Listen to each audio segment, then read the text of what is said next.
Assalamualaikum warahmatullahi wabarakatuh. Alhamdulillah, nahmaduhu wa nasta'inuhu wa nastaghfiruh wa na'udzu billahi min syururi anfusina wa sayyiati a'malina. May yahdihillah fala mudilla lahu wa may yudlil fala hadiya lahu. Asyhadu an la ilaha illallah wahdahu la syarika lah wa asyhadu anna Muhammadan abduhu wa rasuluh. Ya ayyuhalladzina amanu ittaqullaha haqqa tuqatih wa la tamutunna illa wa antum muslimun. Amma ba'd, fa inna ahsanal kalami kalamu rabbil alamin wa khairal hadi hadi sayyidil mursalin wa syarrul umuri muhdatsatuha wa kullu muhdatsatin bid'ah wa kullu bid'atin dhalalah wa kullu dhalalatin finnar. Pertama-tama kita memanjatkan puji dan syukur kepada Allah Subhanahu wa taala atas segala nikmat yang telah kita terima, baik yang kita sadari maupun yang tidak kita sadari, yang kita ketahui maupun yang tidak kita ketahui. Wa in ta'uddu ni'matallahi la tuhsuha. Jika kamu mencoba menghitung nikmat-nikmat Allah Subhanahu wa taala, niscaya kamu tidak akan mampu untuk menghitungnya.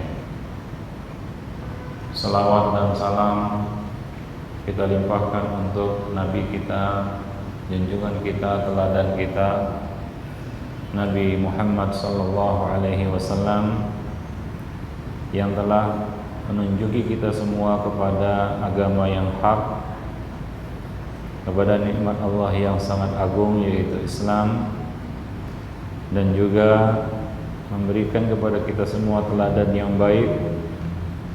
Laqad kana lakum fi Rasulillah uswatun hasanah. Sungguh pada diri Nabi telah terdapat teladan yang baik bagi kamu semua. Salawat dan salam juga tidak lupa kita limpahkan untuk keluarga, sahabat-sahabat, dan siapa saja yang mengikuti sunnah Rasulullah sampai hari kemudian. Hamba Allah yang berbahagia, kaum muslimin dan muslimat, hadirin dan hadirat, rahimani wa rahimakumullah jami'an. Pada kesempatan yang berbahagia ini, kita akan membicarakan salah satu masalah yang berkaitan dengan rumah tangga. Masalah-masalah rumah tangga adalah masalah yang tidak ada habis-habisnya. Setiap hari kita menghadapi dan bergelut dengan masalah-masalah yang berkaitan dengan rumah tangga kita. Dan tema yang akan kita angkat pada siang ini adalah KDRT, yaitu kekerasan dalam rumah tangga.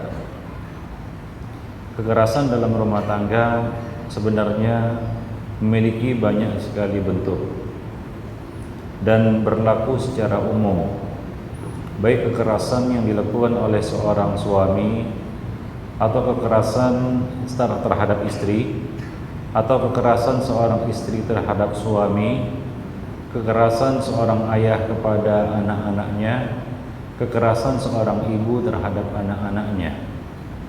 Jadi sangat luas. Namun kalau kita berbicara tentang KDRT, kekerasan dalam rumah tangga, maka yang banyak menjadi korban dalam hal ini adalah kaum wanita, karena mereka identik dengan kelemahan, makhluk yang lemah, sehingga menjadi sasaran kekerasan oleh kaum pria. Kalau kita bicara tentang KDRT, sebenarnya bukanlah kekerasan secara fisik saja. Di sana banyak kekerasan-kekerasan lain yang diterima oleh seorang wanita di dalam rumah tangganya. Maka dari itu pada kesempatan yang berbahagia ini kita akan mengupas beberapa hal yang berkaitan dengan kekerasan dalam rumah tangga secara khusus, yaitu kekerasan seorang suami terhadap istrinya. Menurut catatan, tiap hari ada laporan ya KDRT ini, seorang istri melaporkan suaminya karena kekerasan yang diterimanya dari suami. Ini sangat banyak sekali. Dan tidak sedikit dari kasus-kasus ini yang pada akhirnya berujung kepada penjara, yaitu pelakunya dijebloskan ke dalam penjara. Dan rusaknya, hancurnya, mahligai rumah tangga, berantakannya ya keluarga, anak-anak, istri dan lain sebagainya. Maka karamlah bahtera yang selama ini telah ditumpanginya. Oleh karena itu, apabila ini terjadi, syaitan, iblis akan tertawa. Karena memang tujuan iblis adalah menghancurkan rumah tangga muslim. Itu yang menjadi tujuan dan target iblis dan bala tentaranya. Maka kita harus mengetahui juga apa-apa saja bentuk KDRT ini di dalam rumah tangga, khususnya kepada para suami. Ya hendaknya mengetahui bahwa mereka bukan hanya punya hak, tapi mereka juga punya kewajiban. Kadang-kadang di dalam rumah tangga itu sering tidak adil, yaitu suami suka menakut-nakuti istrinya dengan beberapa hadis yang intinya adalah perintah yang sangat tegas dari Nabi agar seorang istri itu tunduk dan patuh kepada suami. Sebagai contoh, ada sebuah hadis yang sering dipakai oleh kaum bapak ini. Lau amartu ahadan ayasjuda li ahadin la amartul mar'ah antas juda li zawjiha. Kalaulah aku boleh menyuruh seorang insan sujud kepada insan yang lain, maka aku akan suruh seorang istri itu sujud kepada suaminya. Nah, hadis ini dimanfaatkan oleh kaum bapak untuk menuntut setiap haknya dan mengabaikan semua kewajibannya atau sebahagian kewajibannya, sehingga si istri merasa tertekan, seolah-olah dia adalah makhluk yang tidak punya hak, yang punya hanyalah kewajiban dan kewajiban. Sehingga dalam hal ini wanita sering menjadi pihak yang tertindas, apalagi dia nggak tahu apa yang menjadi hak-haknya. Allah Subhanahu wa ta'ala memang berkata di dalam kitabnya, Ar-rijal qawwamuna 'alan nisa bima faddalallahu ba'dahum 'ala ba'd wa bima anfaqu min amwalihim. Kaum laki-laki itu adalah pemimpin bagi kaum wanita. Karena Allah Subhanahu wa ta'ala telah melebihkan sebahagian dari mereka, yaitu laki-laki, atas sebahagian yang lain, atas kaum wanita. Walaysa dzakaru kal unsa, laki-laki enggak sama dengan wanita. Wa bima anfaqu min amwalihim, dan mereka layak menjadi pemimpin karena harta yang mereka telah nafkahkan untuk istrinya. Jadi memang yang pegang uang, yang mengendalikan keuangan rumah tangga itu adalah pemimpin. Istri itu cuma bendahara saja. Kepemimpinan ada di tangan suami, sehingga kadang-kadang suami ini semena-mena, ya semena-mena, menindas istrinya. Apalagi dia tahu istrinya tidak punya posisi tawar yang baik, ini habis istri ini. Dan kecenderungan manusia itu akan berbuat lalim, akan berbuat zalim, semena-mena apabila dia merasa punya kelebihan. Kalla innal insana la yatgha ar-ra'ahu istaghna. Sungguh manusia itu suka berbuat semena-mena ketika dia melihat dirinya serba cukup. Sebuah negara kalau pemimpinnya zalim, ini rakyatnya akan sengsara. Demikian pula di dalam rumah tangga, kalau pemimpin rumah tangga ini zalim, maka rakyat akan sengsara, anak istri akan sengsara. Namun begitulah kaum wanita, luar biasa sabarnya, walaupun sudah ditindas, dizalimi, kadang-kadang dia enggak mau menjerit, hanya menjerit di dalam hati saja. Akhwani fiddin, ma'asyiral muslimin dan para akhwat yang berbahagia, Allah Subhanahu wa taala telah berfirman di dalam kitabnya menjelaskan bahwa sebenarnya wanita juga punya hak yang besar. Allah mengatakan walahunna mithlal ladzi 'alaihinna bil ma'ruf walirrijali 'alaihim darajah, 'alaihinna darajah.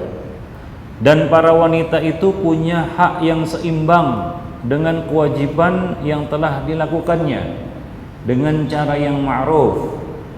Walaupun para suami punya satu tingkatan yang lebih daripada istrinya, suami mesti di atas istri karena dia adalah pemimpin. Tidak boleh seorang istri merampas tugas ini dari tangan suami, karena Nabi mengancam la yuflihu qaumun wallau amrahum imra'atan. Tidak akan beruntung satu kaum yang menyerahkan urusannya kepada kaum wanita. Demikian pula di dalam rumah tangga, tidak akan beruntung rumah tangga itu apabila kepemimpinan itu dipegang oleh seorang wanita.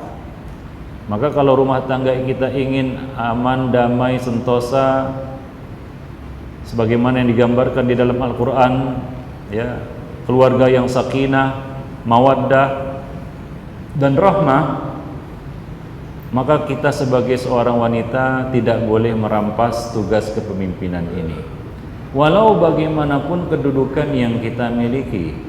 Contohlah Khadijah binti Khuwailid radhiyallahu anha. Dari sisi dunia dia lebih tinggi daripada Nabi, hartanya lebih banyak, kedudukannya lebih mulia karena dia adalah seorang saudagar, tajir, banyak hartanya. Sementara Nabi seorang miskin, tidak punya apa-apa, dan Nabi hanyalah pegawai Khadijah. Ketika menikah, Khadijah tetap menempatkan dirinya di bawah Nabi SAW sebagai seorang istri. Walaupun pendapatan Khadijah jauh lebih besar, bahkan Khadijah memberikan subsidi bagi Nabi di dalam nafkahnya, menyiapkan bekal untuk Nabi ketika bertakhannus, yaitu menyendiri di Gua Hira. Itu bekal semua Khadijah yang mempersiapkan. Walaupun begitu, tapi Khadijah tidak menempatkan dirinya di atas Nabi.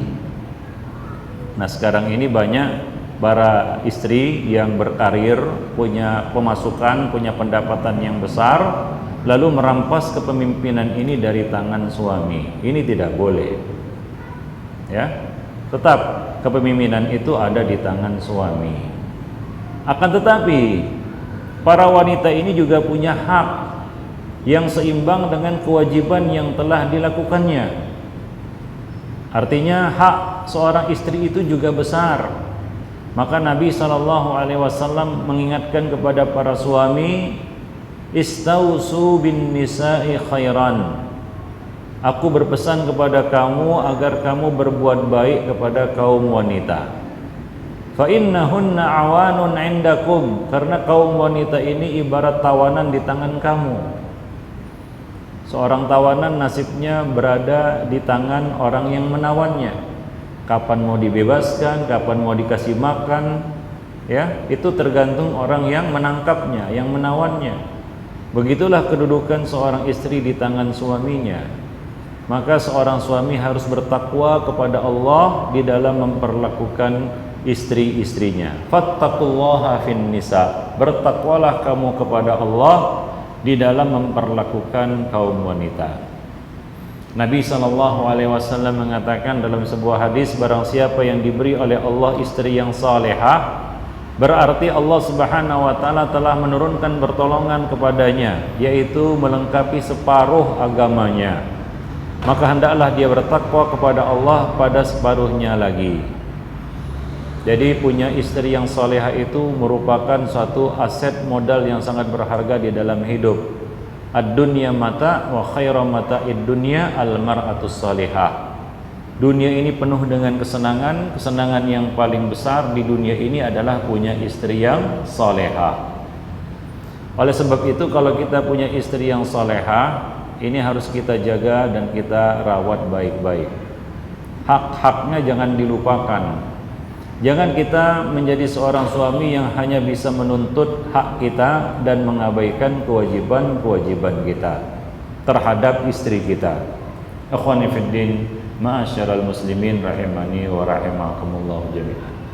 Sehingga Nabi SAW berpesan, kalaupun seorang suami kurang berkenan kepada istrinya, ya tentu sebagai seorang manusia yang penuh dengan kekurangan, pasti banyak kekurangan-kekurangan istrinya, sebagaimana dirinya pun penuh dengan kekurangan. Maka Nabi berpesan, la yafruqanna mu'minun mu'minatan. Janganlah seorang mukmin itu membenci seorang mukminah, yaitu janganlah seorang suami membenci istrinya, apalagi tanpa alasan. Apalagi karena sesuatu yang sebenarnya tidak ada kaitannya dengan agama. Membencinya karena mungkin rupanya kurang berkenan di hatinya, tidak seperti wanita-wanita di luar yang dilihatnya, tidak kaya raya seperti wanita-wanita lainnya, tidak terpandang dan terhormat kedudukan dan nasabnya seperti wanita-wanita lainnya. Maka jangan dia benci karena hal-hal seperti ini. Ya. In sakhita minha khuluqan radiya minha akhar. Kalaulah seorang suami itu tidak menyukai salah satu dari sifat-sifat istrinya, pasti ada sifat-sifat lain yang dia senangi. Ya, ini untuk mencegah terjadinya KDRT. Karena kadang-kadang KDRT ini didorong karena rasa bosan dan benci. Dia sudah muak sebenarnya melihat istrinya tanpa alasan. Setan yang menaruhkan perasaan itu ke dalam hatinya supaya buyar rumah tangga itu. Ikhwani fiddin ma'asyiral muslimin, jangan sekali-kali kita membenci istri kita. Ya demikian pula sebaliknya, seorang istri tidak boleh dengan semena-mena membenci suami, ya karena alasan-alasan yang tidak dibenarkan syariat. Ikhwani fiddin ma'asyiral muslimin. Nah, jadi hubungan yang baik harus dijalin antara keduanya untuk mencegah terjadinya kekerasan-kekerasan di dalam rumah tangga.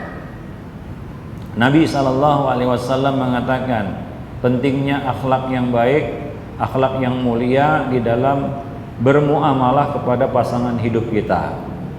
Nabi mengatakan, ya, akmalul mu'minina imanan ahasinuhum akhlaqan wa khairuhum li ahlihi. Orang mukmin yang paling sempurna imannya adalah yang paling baik akhlaknya.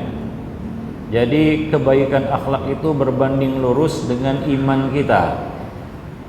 Kalau kita ingin tahu derajat iman kita, karena nggak ada alat untuk mengukur iman secara fisik, tapi ada alat untuk mengukurnya, yaitu apa? Coba lihat akhlak kita. Itu adalah gambaran dari iman kita. Kalau ada orang yang kata-katanya kasar, kotor, keji, ini kita tahu sampai di mana limit imannya.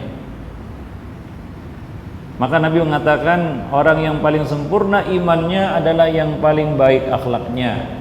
Dan yang terbaik di antara kamu, di antara manusia adalah yang paling baik kepada istrinya. Ya, wa ana khairun ya li ahli dan aku adalah orang yang paling baik, kata Nabi, kepada keluargaku, kepada istri-istriku. Nabi adalah contoh dan teladan kita di dalam bermuamalah kepada istri.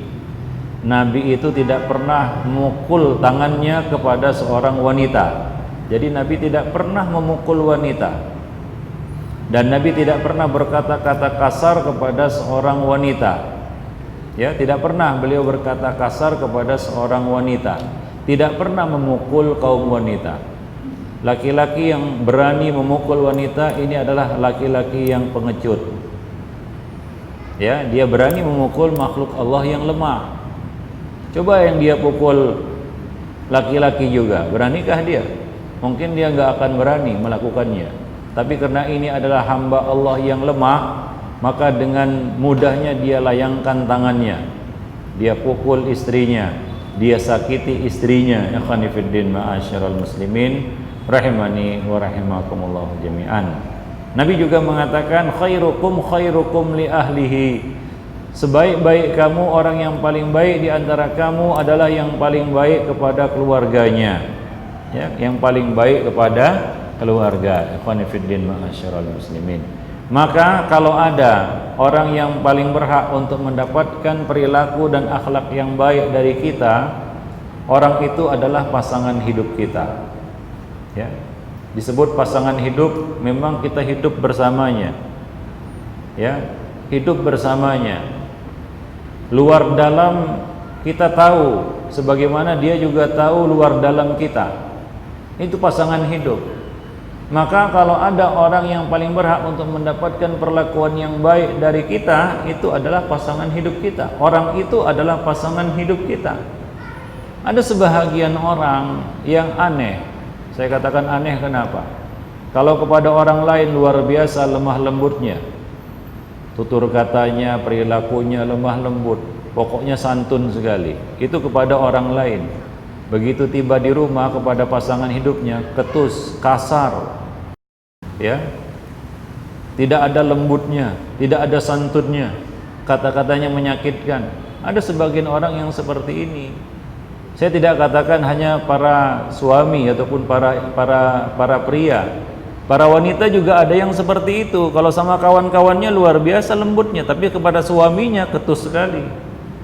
Dan seolah-olah dia menunjukkan kebencian dan permusuhan kepada suaminya. Ada yang seperti itu. Nah, mungkin karena didorong oleh rasa bosan ngelihat itu. Dia terus kan begitu ya. Lu lagi katanya. Jadi bosan dia. Nah, perasaan bosan di dalam rumah tangga ini itu hati-hati. Setan yang memunculkan itu. Kalaulah kita bosan lihat pasangan hidup kita, sadarilah bahwa pasangan hidup kita juga bosan melihat kita sebenarnya. Cuma dia nggak ngomong aja. Maka sama-sama saling memaklumi sebenarnya. Ya, maka sekali lagi kalau ada orang yang paling berhak mendapatkan akhlak yang baik, kalau kita memang orang yang baik akhlaknya, maka orang itu adalah pasangan hidup kita, suami kita atau istri kita. Ya ikhwani fiddin ma'asyiral muslimin rahimani wa rahimakumullah jami'an. Ya. Maka dari itu ikhwani fiddin ma'asyiral muslimin, ya di sini ada beberapa bentuk ya kekerasan, kezaliman yang dilakukan oleh suami kepada istri-istrinya. Sebenarnya tidak adil ya kalau kita tidak membicarakan juga kekerasan istri kepada suami, mungkin dalam kesempatan yang lain. Karena kalau semua dibicarakan nggak sempat dalam satu majelis.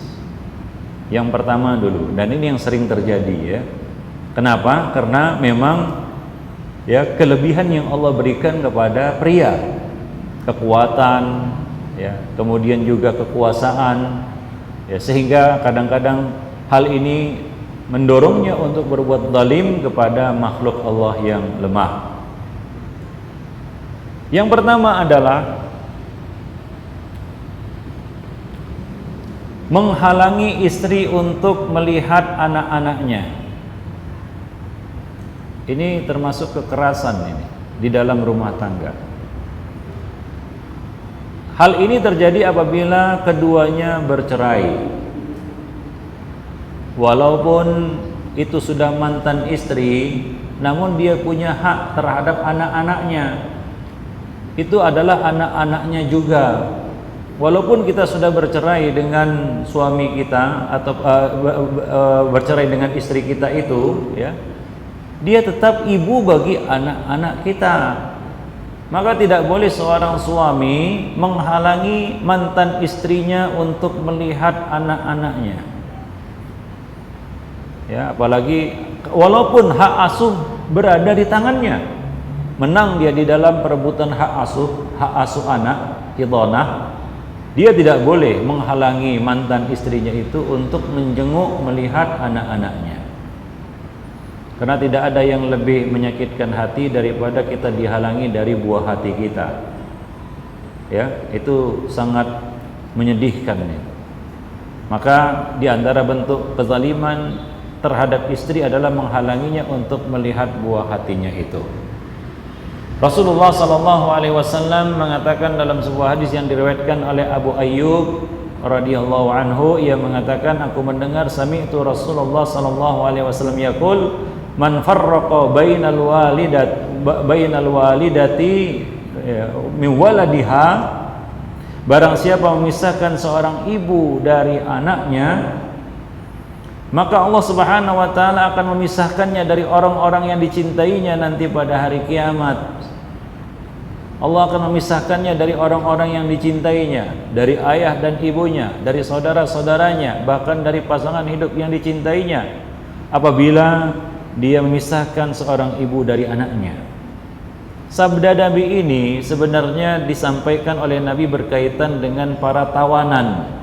Kalau kita punya tawanan, ya, seorang wanita bersama anaknya, maka kita tidak boleh mengambil ibunya saja lalu memisahkannya dari anaknya, atau kita mengambil anaknya saja lalu kita pisahkan dia dari ibunya.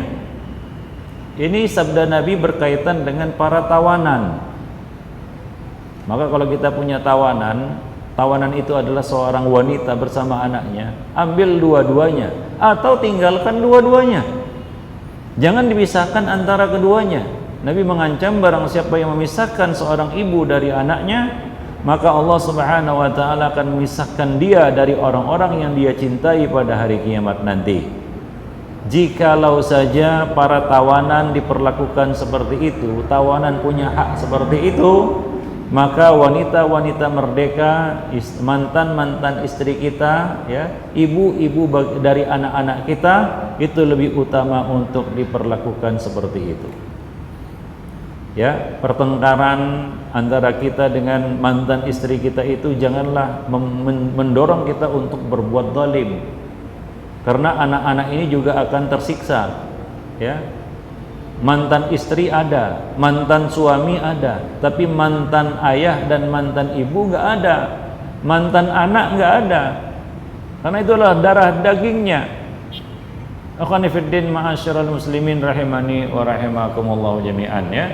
Nah, berapa banyak kita lihat, ya, wanita-wanita yang mengadu, ya, karena dia dipisahkan dari anak-anaknya, tidak boleh menjenguk anak-anaknya, ya, dia tidak punya kuasa. Kenapa? Karena hak asuh ada di tangan suaminya atau mantan suaminya. Nah, demikian ya ikhwani fiddin ma'asyiral muslimin rahimani wa rahimakumullah jami'an. Ini yang pertama. Ada satu hadis yang diriwayatkan oleh Abdullah bin Mas'ud radhiyallahu anhu. Ia mengatakan, satu ketika kami bersama Rasulullah sallallahu alaihi wasallam dalam sebuah perjalanan. Di tengah perjalanan Nabi hendak pergi buang hajat. Tiba-tiba kami melihat seekor induk burung yang sedang bersama dua ekor anaknya. Lalu kami mengambil kedua ekor anaknya. Induknya langsung membentangkan sayapnya untuk melindungi anak-anaknya. Mendadak Nabi SAW muncul lalu berkata, siapa yang membuat induk burung ini risau karena anaknya diambil? Kembalikanlah lagi anak-anak burung itu kepada induknya.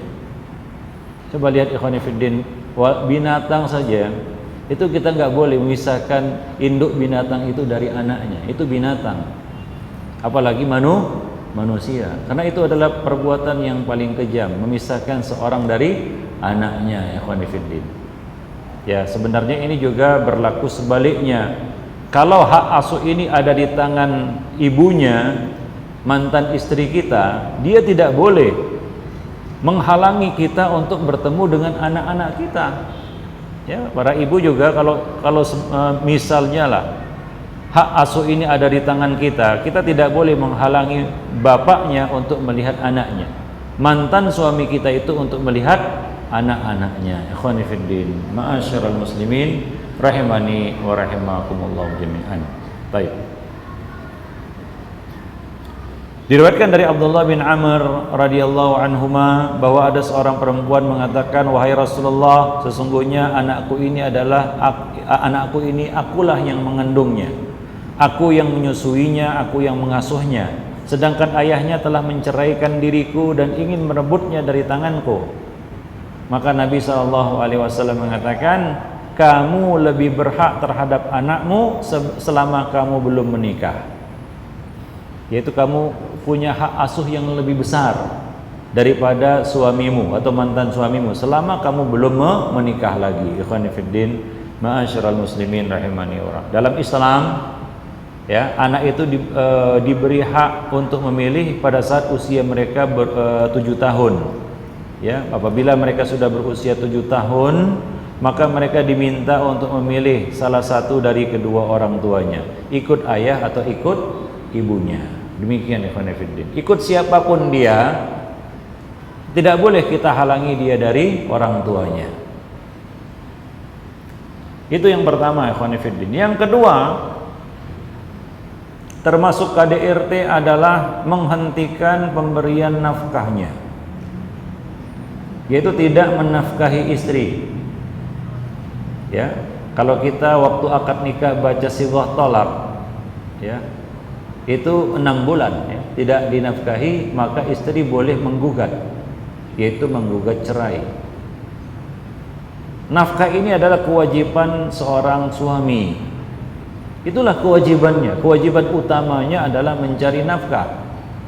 Tidak boleh seorang suami berpangku tangan, apalagi memperbudak istrinya untuk mencari nafkah. Ini termasuk KDRT, yaitu memaksa istri untuk mencari nafkah sementara dia ongkang-ongkangan saja. Ya, dia menghentikan pemberian nafkahnya, lalu dia biarkan. Konsekuensi dari penghentian pemberian nafkah ini adalah si istri terpaksa untuk bekerja, untuk mencari nafkah sendiri. Ya, seperti kita lihat pada hari ini banyak ya suami-suami yang brengsek, dia lari dari tanggung jawabnya. Tidak mungkin istrinya ini membiarkan anak-anaknya lapar. Kalau suaminya lapar, dia mungkin nggak ambil pusing, tapi dia nggak akan tahan membiarkan anak-anaknya lapar. Akhirnya bagaimana? Akhirnya istri ini pun harus terpaksa mencari nafkah. Dia menghadang bahaya, melawan bahaya, risiko yang besar untuk mencari nafkah. Kita kasihan melihat sebagian wanita yang harus mencari nafkah sendiri, padahal mereka punya suami. Ikhwani fiddin, ma'asyiral muslimin rahimani wa rahimakumullah jami'an. Maka seorang suami harus melaksanakan tugasnya mencari nafkah ini. Ya, tidak boleh dia berpangku tangan lalu dia biarkan istrinya mencari nafkah. Allah Subhanahu wa taala mengatakan di dalam Al-Qur'an, wa bima anfaqu min amwalihim. Ar-rijal qawwamuna 'alan nisa. Laki-laki itu pemimpin, diangkat oleh Allah menjadi pemimpin atas kaum wanita. Disebabkan apa? Apa alasannya? Wa bima anfaqu min amwalihim, karena nafkah yang telah mereka keluarkan untuk istri mereka. Karena itulah mereka didudukkan menjadi pemimpin. Tapi kalau pemimpin ini tidak melaksanakan tanggung jawabnya, ya tentunya yang akan sengsara adalah rakyatnya. Ikhwani fiddin, ma'asyiral muslimin. Dan itu adalah bentuk kezaliman, ikhwani fiddin, ya, bentuk kezaliman. Bahkan kalaulah ada seorang suami tidak memberikan nafkah yang cukup, bukan tidak memberi nafkah ya, tapi tidak memberikan nafkah yang cukup, maka ini termasuk salah satu kezaliman. Istri boleh mengambil harta suaminya secara sembunyi-sembunyi apabila suaminya bakhil. Dia punya duit tapi dia tidak memberikan nafkah belanja yang cukup untuk istrinya. Hindun binti Utbah pernah melaporkan suaminya yang bakhil, tidak memberikan nafkah yang cukup kepada dirinya dan untuk keperluan anak-anaknya. Maka dia pun datang melapor kepada Nabi SAW. Maka Nabi berkata kepadanya, khudhi ma yakfiki wa waladaki bil ma'ruf. Ambillah harta suamimu itu diam-diam untuk keperluan dirimu dan anak-anakmu dengan cara yang ma'ruf. Yaitu kalau mengambil itu jangan banyak-banyak juga kan ya. Sekedar kebutuhan diri kita dan anak-anak kita. Sampai seperti itu ikhwani fiddin ma'asyiral muslimin. Ya, maka para sahabat bertanya kepada Rasulullah sallallahu alaihi wasallam tentang hak-hak istri yang mesti dipenuhi oleh suami. Muawiyah bin Haida al-Qushairi mengatakan, aku bertanya kepada Rasulullah, wahai Rasulullah, apa saja hak-hak istri yang wajib ditunaikan oleh suaminya? Maka Nabi SAW menjawab, yaitu antut'imaha idza ta'imta wa antaqsuha idza kasaita atau kasauta. Engkau memberinya makan apabila engkau makan, dan engkau memberinya pakaian apabila engkau berpakaian. Artinya apa? Berilah dia makanan seperti apa yang kamu makan, berilah dia pakaian seperti apa yang kamu pakai. Ya, maksudnya bukan mengenakan pakaian kita, maksudnya adalah ya samalah, adil. Kalau kita beli untuk diri kita pakaian yang misalnya harganya 50.000, ya istri juga dibelikan yang sama. Ya, jangan istri makan beras catu, kita makan beras yang mewah, Ramos misalnya, ya, atau apalah, kuku balam wangi dan lain sebagainya. Sementara istri makan beras catu. Ya, maka ini harus ya kita katakan adil dan seimbang, karena mereka punya hak. Ya, seperti yang kita cicipi dari rezeki yang kita dapatkan. Ikhwani fiddin ma'asyiral muslimin. Demikian pula Nabi SAW pernah didatangi oleh seorang sahabat, lalu dia bertanya, apa yang Anda katakan mengenai istri-istri kami? Apa yang Anda wasiatkan berkaitan tentang istri-istri kami? Yaitu bagaimana seharusnya kami memperlakukan mereka. Maka Nabi menjawab, memberi mereka makan dari apa yang kalian makan, memberi mereka pakaian dari apa yang kalian pakai. Jangan memukul mereka dan jangan menjelek-jelekkan mereka. Jangan menghina. Ikhwani fiddin ma'asyiral muslimin. Misalnya apa? Istri enggak pandai masak dihina. Istri enggak pandai soleh dihina. Istri enggak cekatan mengurus urusan rumah tangga, enggak cekatan misalnya masak, enggak cekatan menyetrika, mencuci, dan tugas-tugas rumah tangga lainnya dicela. Ini tidak boleh. Ya, kalau itu merupakan kekurangannya, maka tutupi kekurangannya. Ajari atau undang wanita lain yang dapat mengajarinya, ya. Karena mungkin dia tidak terbiasa dengan tugas-tugas seperti itu sebelumnya. Ya, maka seorang suami itu jangan hanya bisa menyalahkan istrinya. Ya, hendaknya dia cari solusi, karena istrinya itu adalah dirinya. Memburuk-burukkan istri sama dengan memburuk-burukkan diri kita sendiri. Ya, maka kita seperti menepuh air di dulang, terpercik muka sendiri. Seperti itulah ya seorang suami yang suka memburuk-burukkan, menjelek-jelekkan dan menghina, merendahkan istrinya. Sebenarnya dia merendahkan dirinya. Kenapa? Karena itu adalah istrinya. Kenapa harus dia buruk-burukkan? Kenapa dia harus rendah-rendahkan? Akhwani fiddin ma'asyiral muslimin rahimani wa rahimakumullah jami'an. Dalam riwayat yang lain juga Rasulullah SAW mengatakan, datangilah istrimu dengan cara yang kamu suka. Artinya apa? Pergauli mereka. Nisa'ukum harthun lakum fa'tu harthakum anna syi'tum. Silakan kamu nikmati dia, karena itu adalah hak kamu. Itu adalah hak seorang suami. Namun kata Nabi, berilah ia makan seperti yang engkau makan, beri dia pakaian seperti yang engkau pakai. Jangan menjelek-jelekkannya dan jangan pula memukulnya. Tidak pantas kita memukul hamba Allah yang lemah ini, kemudian malamnya kita pergauli dia, kita hina dia di siang hari, malamnya ya kita pakai dia. Itu tidak layak. Ikhwani fiddin ma'asyiral muslimin. Ya, jadi pemberian nafkah ini mesti ya proporsional, artinya cukup untuk keperluannya. Ya, tentunya masing-masing daerah berbeda-beda antara satu dengan yang lain. Kalau kita tinggal di Jakarta, kasih uang belanja kepada istri 1 juta, lalu beralasan, wah teman saya di Jogja sana bisa hidup dengan 1 juta, cukup istrinya dikasih 1 juta cukup untuk 1 bulan. Itu di Jogja. Jadi sesuai dengan kebutuhan kita di tempat kita. Di setiap tempat itu berbeda-beda antara satu dengan yang lain. Maka beri mereka nafkah yang cukup, belanja yang cukup. Jangan dibuat pening istri itu.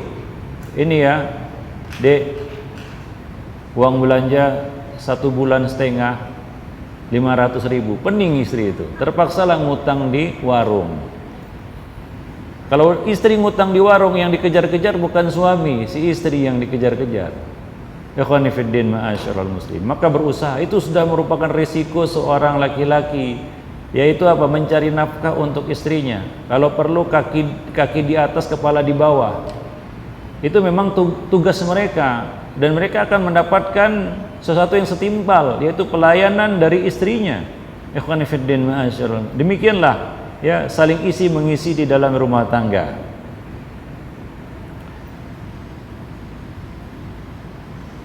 Nah, kemudian yang selanjutnya, ikhwani fiddin ma'asyiral muslimin, di antara bentuk kekerasan di dalam rumah tangga adalah memukul istri tanpa hak. Memukul istri tanpa hak, yaitu ringan tangan. Kalaupun kita marah, itu jangan main tangan, apalagi main kaki, Pak. Ya, main tangan aja nggak boleh. Termasuk di dalamnya adalah menggertaknya untuk memukulnya. Ini nggak boleh. Atau mengarahkan senjata kepadanya. Kepada orang lain aja nggak boleh mengarahkan senjata kepada seorang muslimin yang lainnya. Apalagi kepada istri, atau menakut-nakutinya, tidak boleh juga. Karena Nabi SAW mengatakan, la yanbaghi lil mu'minin ayyurawi'a mu'minan. Tidak layak bagi seorang mukmin untuk menakut-nakuti mukmin yang lainnya. Ya. Apalagi ini adalah pasangan hidup kita, maka tidak boleh kita menakut-nakuti istri kita, misalnya dengan menggertaknya untuk menamparnya walaupun belum tertampar. Apalagi betul-betul ya sampai tangan itu di pipi, kan begitu ya. Ini lebih menyakitkan lagi, ikhwani fiddin ma'asyiral muslimin. Nabi SAW mengatakan, la tadribu ima Allah. Janganlah kalian memukul hamba-hamba Allah yang wanita. Ya, janganlah kalian memukul hamba-hamba Allah yang wanita. Kalau ada yang bertanya, Ustadz, bukankah di dalam Al-Quran Allah membolehkan kita memukul? Jawabannya adalah, memang betul. Ada kondisi, ada keadaan di mana seorang suami diizinkan untuk memukul istri. Tapi memukul di sini tentunya ada batasan-batasannya, ada ketentuan-ketentuannya. Di mana pukulan di sini bukanlah pukulan untuk melampiaskan kemarahan, kebencian, kekesalan di dalam hati, bukan pukulan emosi seperti petinju memukul lawannya sampai KO, bukan. Pukulan di sini yang dimaksud di dalam ayat tersebut, yang disebutkan oleh Allah Subhanahu wa taala di dalam kitabnya, wadribuhunna, dan pukullah mereka, yaitu pukulan untuk memberikan peringatan dan pendidikan. Ya.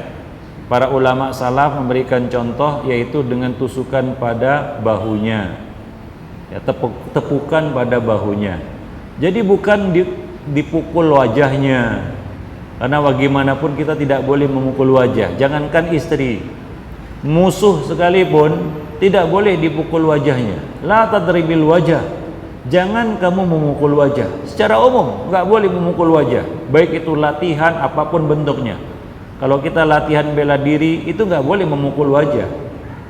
Karena wajah ini suatu yang mulia, nggak boleh dijadikan sebagai target pukulan. Karena kalau rusak dia, ini berbahaya.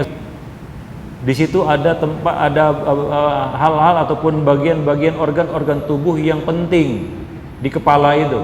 Otak adanya di kepala, indera-indera itu kebanyakan di kepala. Kalau dipukul kepala itu berbahaya, maka hindari memukul kepala, apalagi wajah. Apalagi itu adalah pasangan hidup kita. Kalau gerot dia, geger otak dia, kalau kita pukul geger otak, bagaimana? Siapa yang rugi? Ya kita juga. Sebagian suami menghabisi, menghajar istrinya, habis itu masuk rumah sakit, yang bayar rumah sakit juga suami. Ya, semata-mata untuk memuaskan emosinya. Ya, memuaskan emosinya. Nah, ini tidak boleh, ikhwan fillah. Jadi pukulan yang dibenarkan, yang diizinkan di dalam Al-Qur'an adalah pukulan yang tidak meninggalkan bekas dan pukulan yang tujuannya adalah untuk memberikan pendidikan dan peringatan. Para ulama salaf memberikan contoh, yaitu tusukan pada bahu atau tepukan pada bahu. Ya, bukan dipukul wajahnya atau bagian-bagian tubuh yang berbahaya, ulu hatinya misalnya, lehernya misalnya, yang dapat menyebabkan kematian. Ada beberapa bagian-bagian tubuh yang apabila dipukul sedikit saja itu bisa berakibat fatal. Misalnya tengkuk, ini berbahaya. Jangan sekali-kali ya melayangkan pukulan ke arah tengkuk, karena di situ ada, ya kita katakan syaraf. Apabila itu terputuslah ya tali kehidupan, ikhwan fillah, mati. Jadi berbahaya itu. Maka kalaupun kita memukul dan sudah sampai kepada taraf boleh memukul, maka ada ketentuan-ketentuan yang harus kita perhatikan berkaitan dengan memukul. Jadi tujuan untuk memukul ini adalah untuk memperbaiki, bukan untuk membalas dendam ataupun untuk melampiaskan emosi. Ada beberapa syarat-syarat yang mesti kita perhatikan. Yang pertama, pemukulan ini hendaknya merupakan upaya yang terakhir, langkah terakhir. Ya, bukan langkah pertama. Karena di dalam Al-Quran langkah-langkahnya adalah, yang pertama adalah fa'idhuhunna, beri mereka nasihat dan peringatan. Kalau tidak mempan juga wahjuruhunna fil madaji, pisah ranjang. Bukan minggat dari rumah ya, pisah ranjang. Pisah ranjang ini bukan artinya harus kita pindah kamar, tidak. Sebagian ulama menjelaskan pisah ranjang itu dapat dilakukan dengan membelakanginya ketika tidur, itu tidak menghadapnya. Itu sudah terhitung pisah ranjang. Jadi bukan harus pindah kamar atau pisah kamar, apalagi minggat dari rumah. Tidak boleh seorang suami minggat dari rumah. Ya, karena kalau dia minggat dari rumah, siapa yang jadi pemimpin di dalam rumah itu? Ya, siapa yang akan menanggung-jawabi anak istrinya? Itu yang pertama. Jadi pemukulan itu adalah langkah yang terakhir, bukan langkah pertama. Yang kedua, tujuan pemukulan itu adalah untuk memperbaiki, bukan untuk membalas dendam atau untuk menunjukkan kekuatan kita, ya, menunjukkan dominasi kita sebagai seorang laki-laki. Itu tidak boleh. Sebagian laki-laki gengsi kalau enggak berani mukul istrinya. Ini laki-laki yang pengecut, ikhwani fiddin ma'asyiral muslimin. Yang ketiga, pemukulan itu harus dilakukan secara rahasia dan tidak diketahui oleh orang lain untuk menjaga perasaan istri. Kalau kita ingin mukul istri dengan ketentuan-ketentuan yang kita sebutkan tadi, itu jangan di depan umum, jangan di depan anak. Ya, karena anak tidak dapat mencernanya dengan baik. Nanti mereka salah paham. Nanti mereka salah duga. Jangan pula di hadapan keluarganya. Itu akan menyakitkan hati mereka. Dan jangan pula di hadapan manusia, teman-temannya misalnya, ataupun di hadapan siapapun. Ya, kalau ingin memukul dia, pukullah di balik kelambu. Artinya apa? Di kamar tidur. Ya, jangan di hadapan orang lain, ikhwan fillah ma'asyiral muslimin. Karena akibatnya tidak akan buruk, ikhwan fillah. Kalau kita pukul istri kita itu di hadapan orang banyak. Yang keempat, pukulan itu tidak boleh menyebabkan cedera, tidak melukai kulit, tidak menyebabkan tulang patah, dan tidak menyebabkan luka pada daging. yaitu bukan pukulan yang mematikan, bukan pukulan yang mencederai, bukan pukulan yang meninggalkan luka. Ikhwani fiddin ma'asyiral muslimin. Bahkan memar saja, birat saja nggak boleh. Seperti yang kita contohkan tadi, tusukan pada bahu atau tepukan pada bahu. Itu kan tidak menyakiti, atau artinya apa? Tidak mencederai. Tapi kalau dipukuli istri itu sampai berbirat-birat, nah ini bukan itu yang dikehendaki Allah Subhanahu wa taala di dalam kitabnya. Itu dilarang. Yang kelima, tidak menjadikannya sebagai kebiasaan.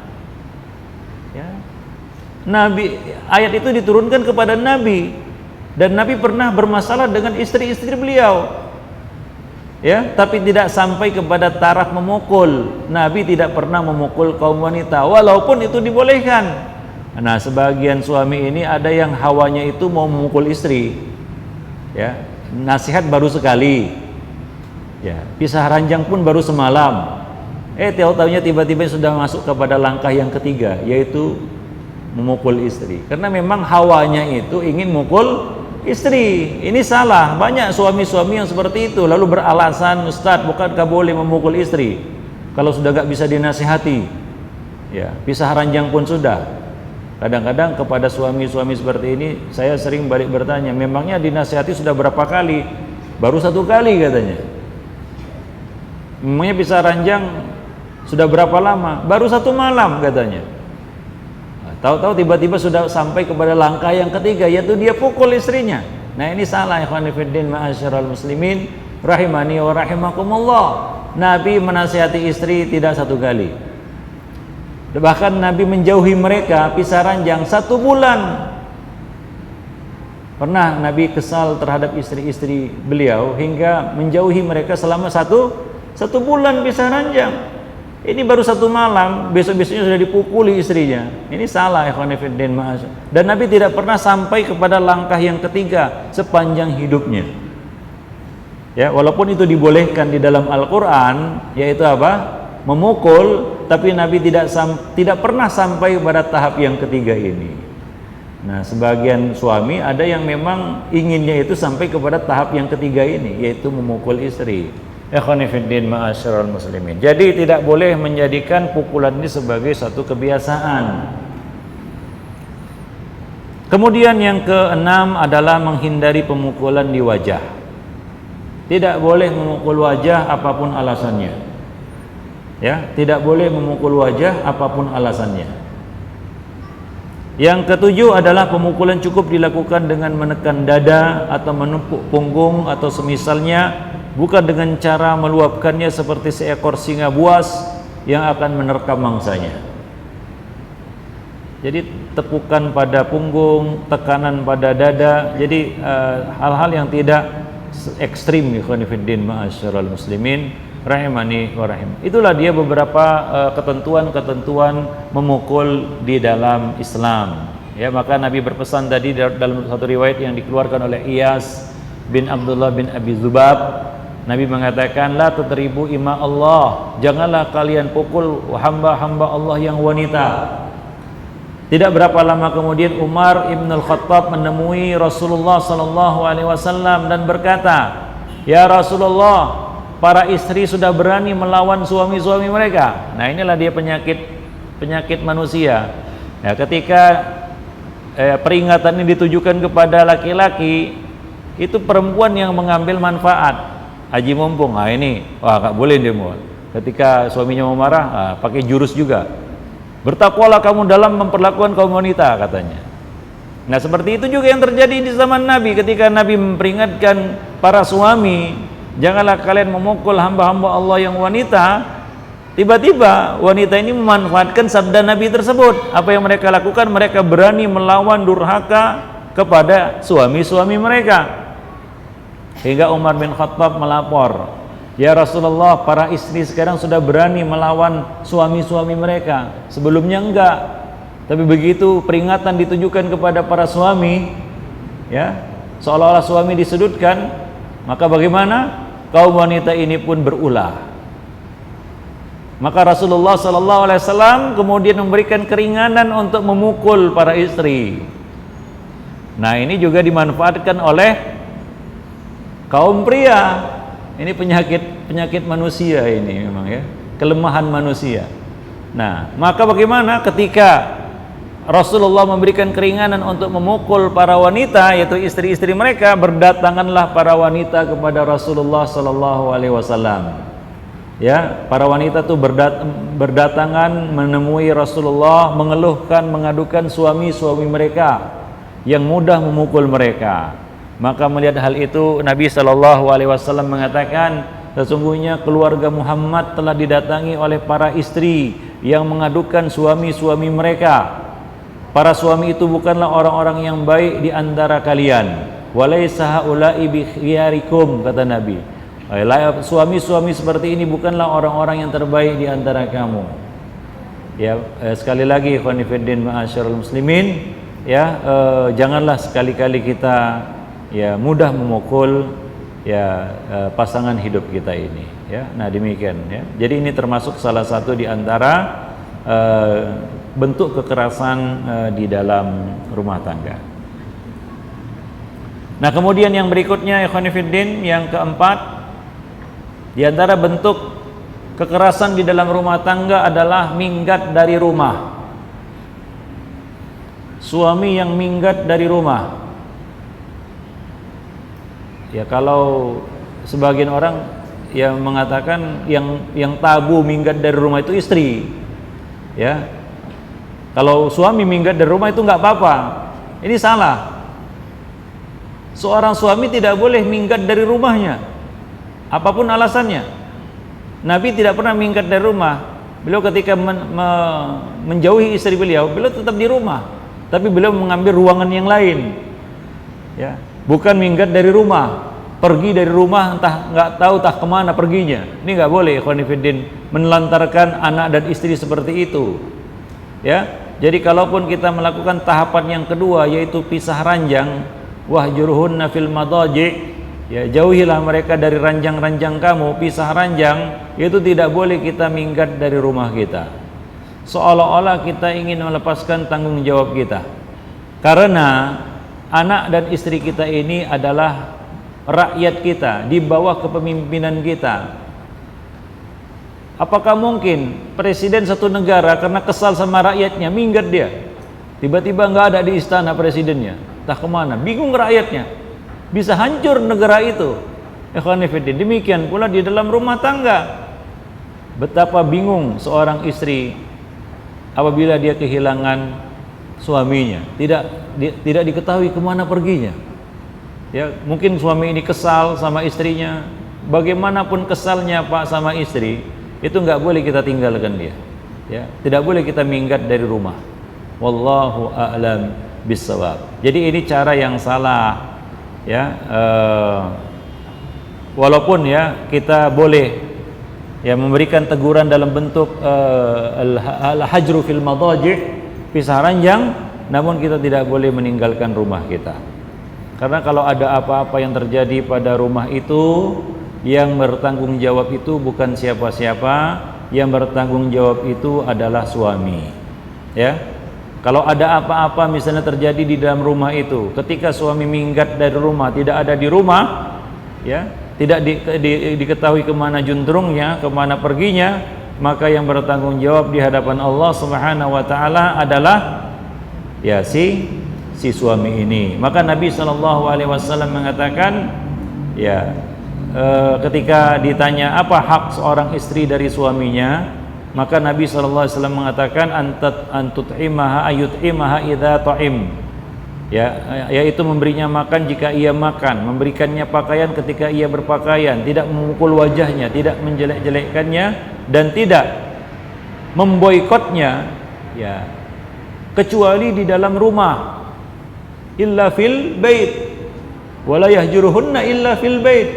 Dan janganlah dia memboikot istrinya, artinya apa? Menjauhi istrinya kecuali di dalam rumah. Jadi tidak benar ya perbuatan seorang suami yang minggat dari rumahnya karena kesal kepada istrinya. Nah, kemudian yang berikutnya, yang kelima, ya termasuk di antara bentuk KDRT di dalam rumah tangga adalah tidak memenuhi kebutuhan batin istrinya, yaitu kebutuhan biologisnya. Ini lebih tersiksa lagi ya Pak, ya, karena istri boleh ditakut-takuti, ya, walaupun berada di atas tanur, di atas tungku, ya, seorang istri wajib memenuhi ajakan suami. Suami bisa pakai jurus itu, ya, iya kan Pak ya?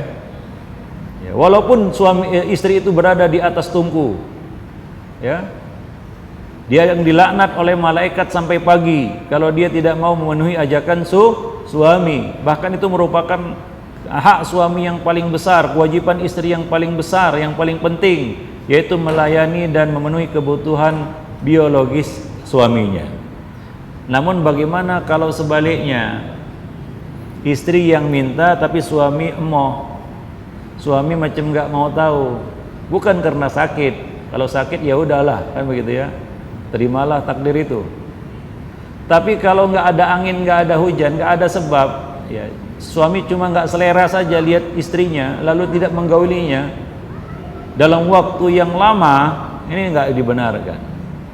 Berapa lama waktu seorang suami, ya, boleh menolak ajakan istri? Waktunya adalah 6 bulan. Tidak boleh dia mengabaikan kebutuhan biologis istrinya lebih dari 6 bulan. Umar bin Khattab pernah bertanya kepada Hafsah, putri beliau, berapa lama kira-kira seorang istri tahan tidak dicukupi kebutuhan biologisnya, tidak diberi kebutuhan biologisnya? Hafsah menjawab 6 bulan. Maka Umar bin Khattab membuat peraturan kepada para mujahidin, pasukan tentara yang dikirim keluar, yaitu tidak lebih 4 bulan di tempat tugas. 4 bulan di tempat tugas, 2 bulannya lagi adalah perjalanan pergi dan pulang. Jadi totalnya 6 bulan. Lebih dari itu nggak boleh. Ya, maka apapun alasannya nggak boleh seorang suami itu mengabaikan kebutuhan biologis istrinya lebih dari 6 bulan. Baik itu dengan alasan mencari nafkah, belajar keluar, atau apapun alasannya. Apalagi memang nggak ada alasan, yaitu semata-mata mau aja dia diajak oleh istrinya, mau nggak mau, kan begitu ya. Nah, ini nggak boleh. Itu sangat tersiksa batin seorang istri apabila tidak dicukupi kebutuhan biologisnya. Ikhwani fiddin, ma'asyiral muslimin rahimani wa rahimakumullah jami'an. Karena salah satu di antara hikmah disyariatkannya pernikahan adalah untuk apa? Untuk menjaga kesucian diri. Dengan apa? Ya, dengan pasangan hidupnya. Dia dapat melampiaskan kebutuhan biologisnya ini ke tempat yang halal, hingga dia terhindar dari perbuatan keji, yaitu zina. Ya, itu salah satu hikmah disyariatkannya satu pernikahan. Ya, suami bisa menjadi pakaian bagi istri, istri bisa menjadi pakaian bagi suami. Wallahu a'lam bishawab. Jadi salah satu bentuk, ya, kekerasan di dalam rumah tangga adalah seorang suami yang tidak mencukupi kebutuhan istrinya lebih dari 6 bulan, yaitu kebutuhan biologisnya, ya. Wallahu a'lam bishawab. Tadi kita sebutkan riwayat Umar, ya. Umar bertanya kepada orang-orang tentang suaminya, ya, akhirnya ia memperoleh jawaban bahwa suami diutus bersama pasukan ini dan ini. Lalu Umar segera mengutus seseorang untuk memenuhi petugas agar membebaskan fulan dan fulan dari tugas. Setelah itu Umar menemui Hafsah, yaitu putrinya, dan bertanya, wahai putriku, berapa lama seorang istri bisa bersabar ditinggal suaminya? Hafsah menjawab, 1 bulan, 2 bulan, atau 3 bulan. Dan masuki bulan keempat kesabarannya mulai hilang. Maka berdasarkan itu Umar menetapkan sebagai masa lamanya bertugas bagi seorang prajurit di pasukannya. Wallahu a'lam bishawab. Nah, demikian ikhwan fillah ma'asyiral muslimin. Ini sudah masuk waktu asar, ya. Kita akan jeda terlebih dulu untuk salat asar. Setelah itu nanti kita lanjutkan lagi. Wallahu a'lam bishawab. Demikian saja. Subhanakallah wa bihamdik, asyhadu an la ilaha illa ant wa astaghfiruka wa atubu ilaik. Wassalamualaikum warahmatullahi wabarakatuh. Assalamualaikum warahmatullahi wabarakatuh. Alhamdulillah, wassalatu wassalamu ala Rasulillah wa ala alihi wa ashabihi wa man tabi'ahum bi ihsan ila yaumiddin, amma ba'd. Para hadirin dan hadirat kaum muslimin dan muslimat rahimani wa rahimakumullah jami'an. Tadi kita sebutkan beberapa bentuk KDRT, yaitu kekerasan dalam rumah tangga. Yang terakhir adalah tidak memberikan nafkah batin, yaitu tidak mencukupi kebutuhan biologis istri. Ini termasuk salah satu bentuk kekerasan di dalam rumah tangga. Dan termasuk juga di dalam bab ini adalah melakukan kekerasan dalam melakukan hubungan intim, yaitu penyimpangan perilaku seksual. Ini termasuk juga kekerasan dalam rumah tangga. Ya, misalnya dengan melakukan hal-hal yang tidak biasa dilakukan oleh pasangannya. Sebagian suami melakukan ini karena meniru dari apa yang dilihatnya. Nah, ini termasuk satu bentuk kekerasan. Ada sebagian pria yang memiliki kecenderungan seksual yang menyimpang, yaitu dia baru mencapai puncak kenikmatan atau kepuasan kalau dia berhasil menyiksa pasangannya. Ya, baru dia memperoleh kenikmatan dengan itu. Nah, ini tidak boleh dilakukan. Kalau ini merupakan penyakit, maka dia harus melakukan terapi untuk menyembuhkan penyakit kejiwaan ini. Karena itu termasuk perilaku seksual yang menyimpang dan tidak dibenarkan di dalam Islam. Ya, mencapai kepuasan dengan menyiksa atau menyiksa pasangannya, melakukan kita katakan cara-cara yang tidak senonoh. Ya, sebagian Allah Subhanahu wa taala mengatakan di dalam Al-Qur'an, nisa'ukum harsul lakum fa'tu harthakum anna syi'tum. Istri-istri kamu itu seperti tanah tempat kamu bercocok tanam, maka datangilah tanah tempat bercocok tanammu itu bagaimana saja yang kamu kehendaki. Ayat ini disalahartikan oleh sebahagian orang sehingga melakukan penyimpangan perilaku dalam berhubungan intim. Nah, ini tidak benar, ya. Maksud dari ayat ini adalah silakan kamu datang dari arah depan, belakang, tapi yang penting adalah pada kemaluan. Termasuk penyimpangan seksual adalah melakukan hubungan intim dari dubur, dan itu dilarang. Ya, itu dilarang. Itu termasuk liwat kecil. Ya, liwat kecil. Maka janganlah seorang suami memaksa istrinya untuk melakukan perilaku menyimpang seperti ini di dalam berhubungan intim. Ya, kalau dia memaksa untuk melakukan hal-hal seperti ini, maka itu termasuk bentuk kekerasan di dalam rumah tangga. Termasuk juga hal-hal yang tidak biasa dan asing baginya. Ya, sebagian pria ada yang melakukan ini karena dia melihat dari apa yang ditontonnya di tempat lain. Nah, ini adalah satu yang salah, ikhwan fillah, ya. Karena apa yang dia lihat itu sebenarnya tidak boleh dia lihat. Yang kedua adalah belum tentu semua yang dia lihat itu adalah dibenarkan di dalam syariat kita yang mulia ini. Kemudian, ikhwan fillah ma'asyiral muslimin, di antara bentuk kekerasan di dalam rumah tangga adalah memberikan hukuman kepada istri dengan cara yang tidak hak. Ya, seperti mengunci dan mengurungnya di dalam kamar, tidak membolehkannya untuk keluar, mengurungnya dalam kamar mandi misalnya, atau dalam gudang, atau mengikatnya, memasungnya dan sejenisnya tanpa hak. Ini tidak dibolehkan. Termasuk di dalamnya di sini adalah mengancamnya akan menceraikannya, tapi cuma sekedar gertakan saja. Ya. Nah, ini menakut-nakuti dengan cara yang tidak benar. Ya, jadi tidak boleh kita, kalaupun istri kita itu salah, melakukan satu kesalahan, maka di dalam menjatuhkan hukuman itu juga harus kita lihat bentuk hukuman yang kita jatuhkan.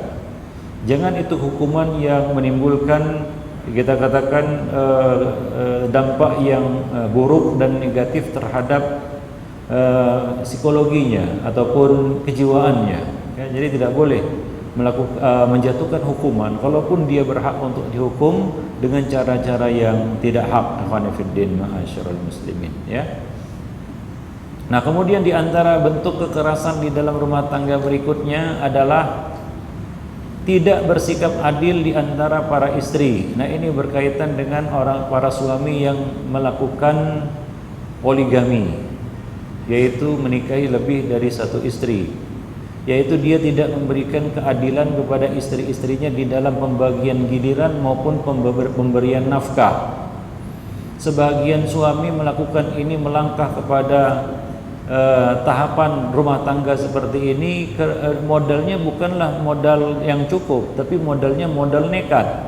Dia tidak punya apa-apa, rumah pun masih kontrakan, istri satu saja dia ngos-ngosan untuk menghidupinya, ya, lalu dia tambah satu lagi dengan alasan rezeki itu datang dari langit katanya. Ya, ini tentunya melakukan satu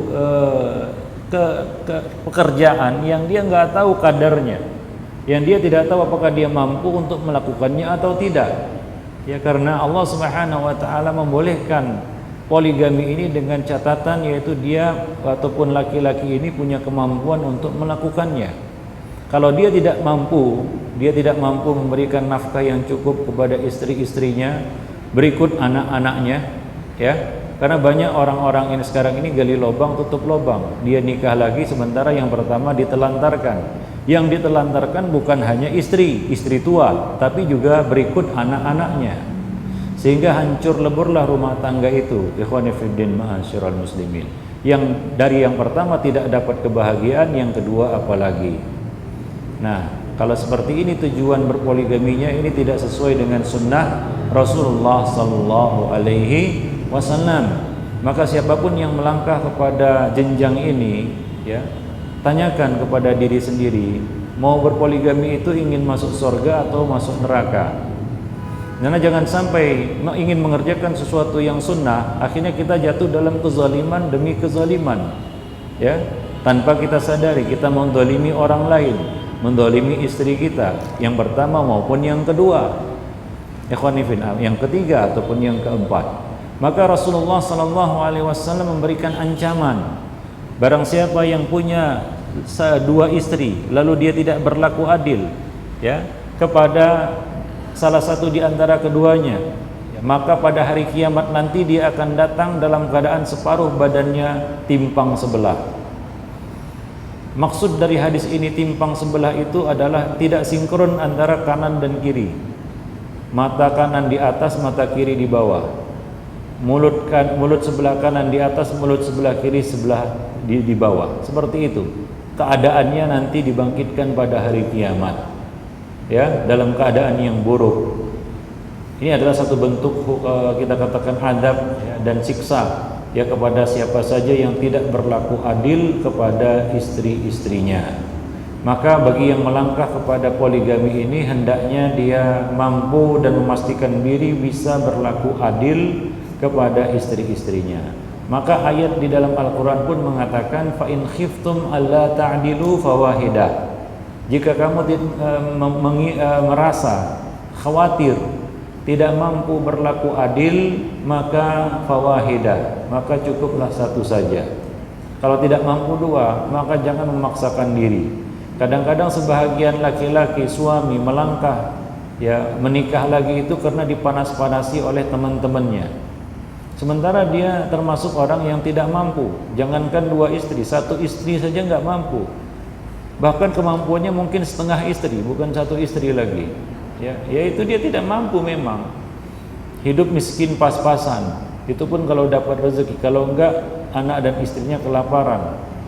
Nggak mampu bayar biaya sekolah, biaya pendidikan anak-anaknya. Akhirnya anak-anak dititipkan di pondok gratis, nunggak di pondok. Yang kena getahnya adalah pondok pesantren. Banyak yang dititipi anak tapi nggak bayar uang sekolah, uang makan. Mau dari mana digaji guru-gurunya? Nah, seperti itu kenyataan, ya, sebahagian orang yang melangkah dengan modal nekat, tidak dengan ilmu, ikhwan fillah. Ya, maka tanyakan kepada diri kita, kalau kita melangkah ke poligami ini sudah mampukah atau tidak?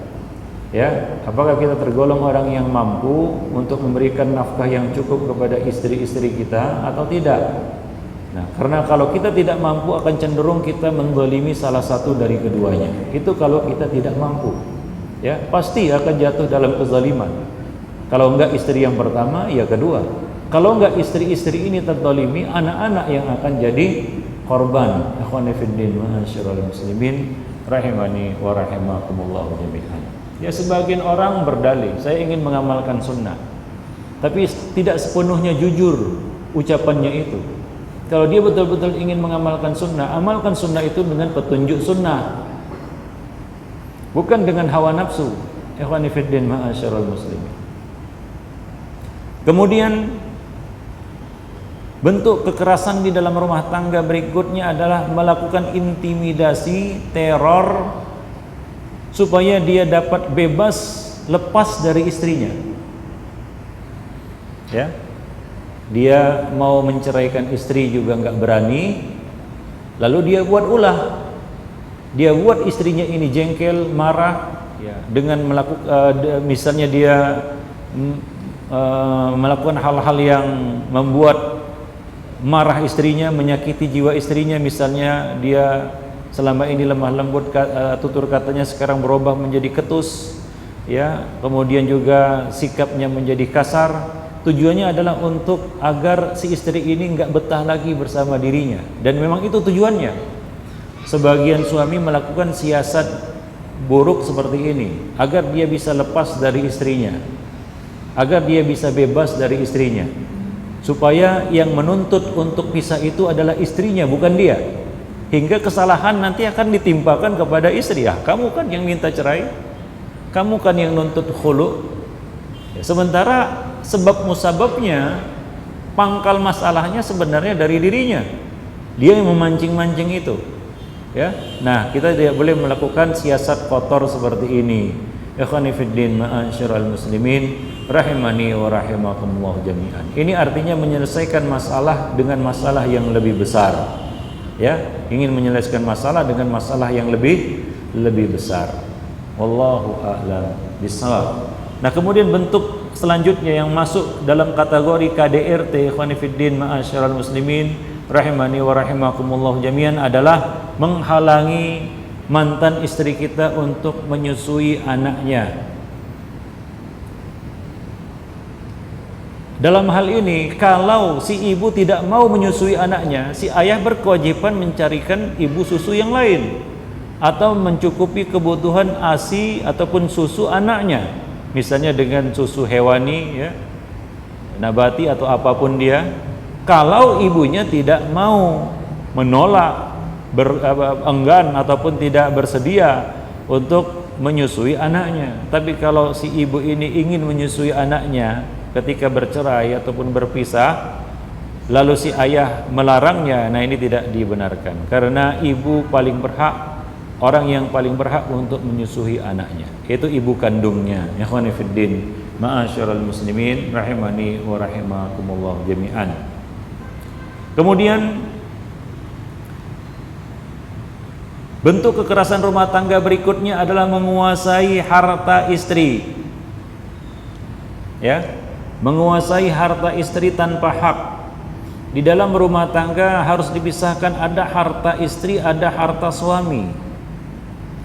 Apabila seorang suami ingin menguasai harta istrinya, apalagi memindahkan kepemilikan kepada dirinya, ini termasuk KDRT. Ya. Sebagian suami ada yang punya akal bulus, licik.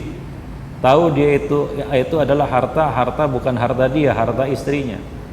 Tapi dengan siasat, ya, akal bulusnya dia pindahkan menjadi hak dia. Nah, ini tidak boleh. Ikhwani fiddin ma'asyiral muslimin.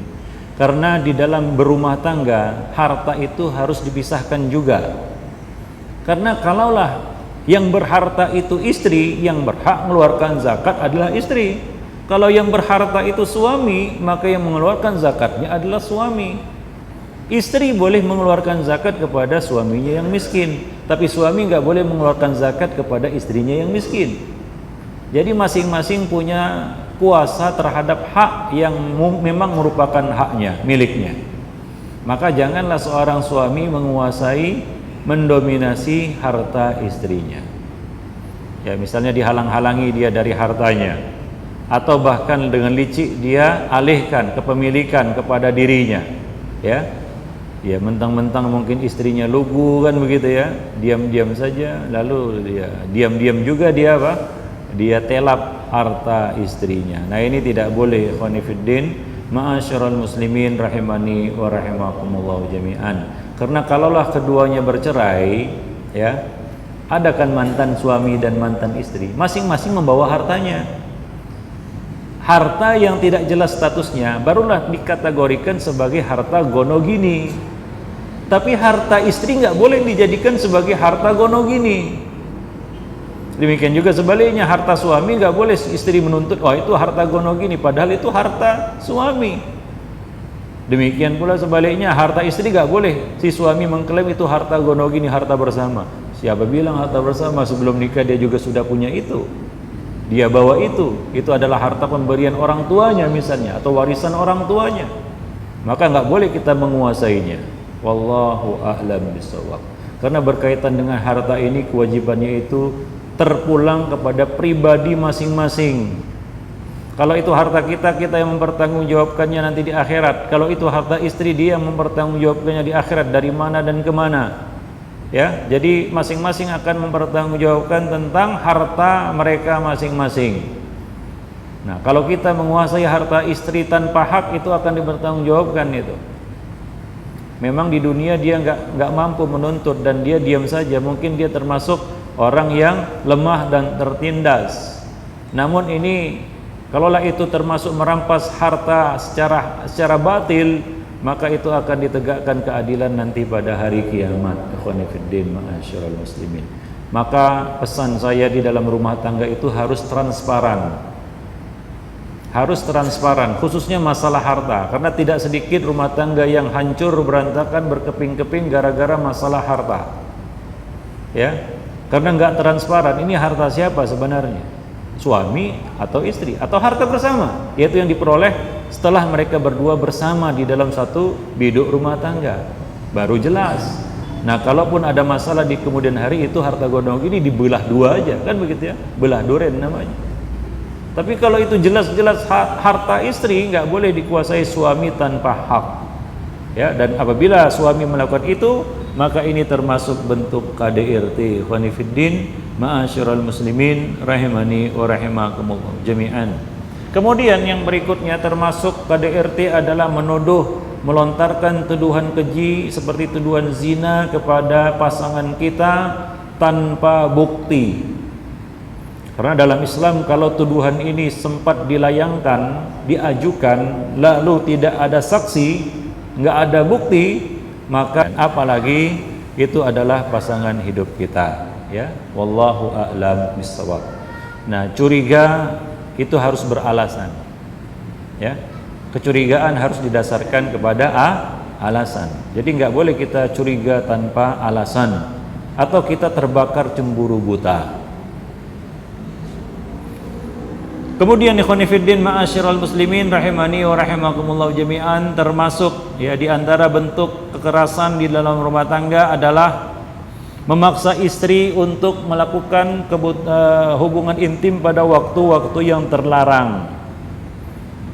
Ada 3 waktu terlarang di mana kita seorang suami tidak boleh memaksa istrinya untuk berhubungan intim.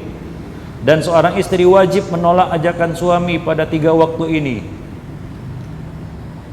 Apa 3 waktu itu? Yang pertama adalah waktu dia sedang haid. Kalau istri sedang haid, suami ngotot mengajak berhubungan intim, wajib bagi istri untuk menolaknya. Jangan mau ditakut-takuti oleh suami. Wah, nanti kamu begini begitu, dilaknat malaikat sampai pagi. Ya betul, kalau dalam kondisi normal, tidak haid, lagi suci. Yang kedua adalah sedang nifas. Ya, seorang suami tidak boleh memaksa istrinya berhubungan intim pada saat nifas, yaitu ketika dia baru melahirkan dan keluar darah nifasnya. 40 hari itu setelah melahirkan. Yang ketiga adalah ketika dia sedang mengerjakan puasa Ramadan.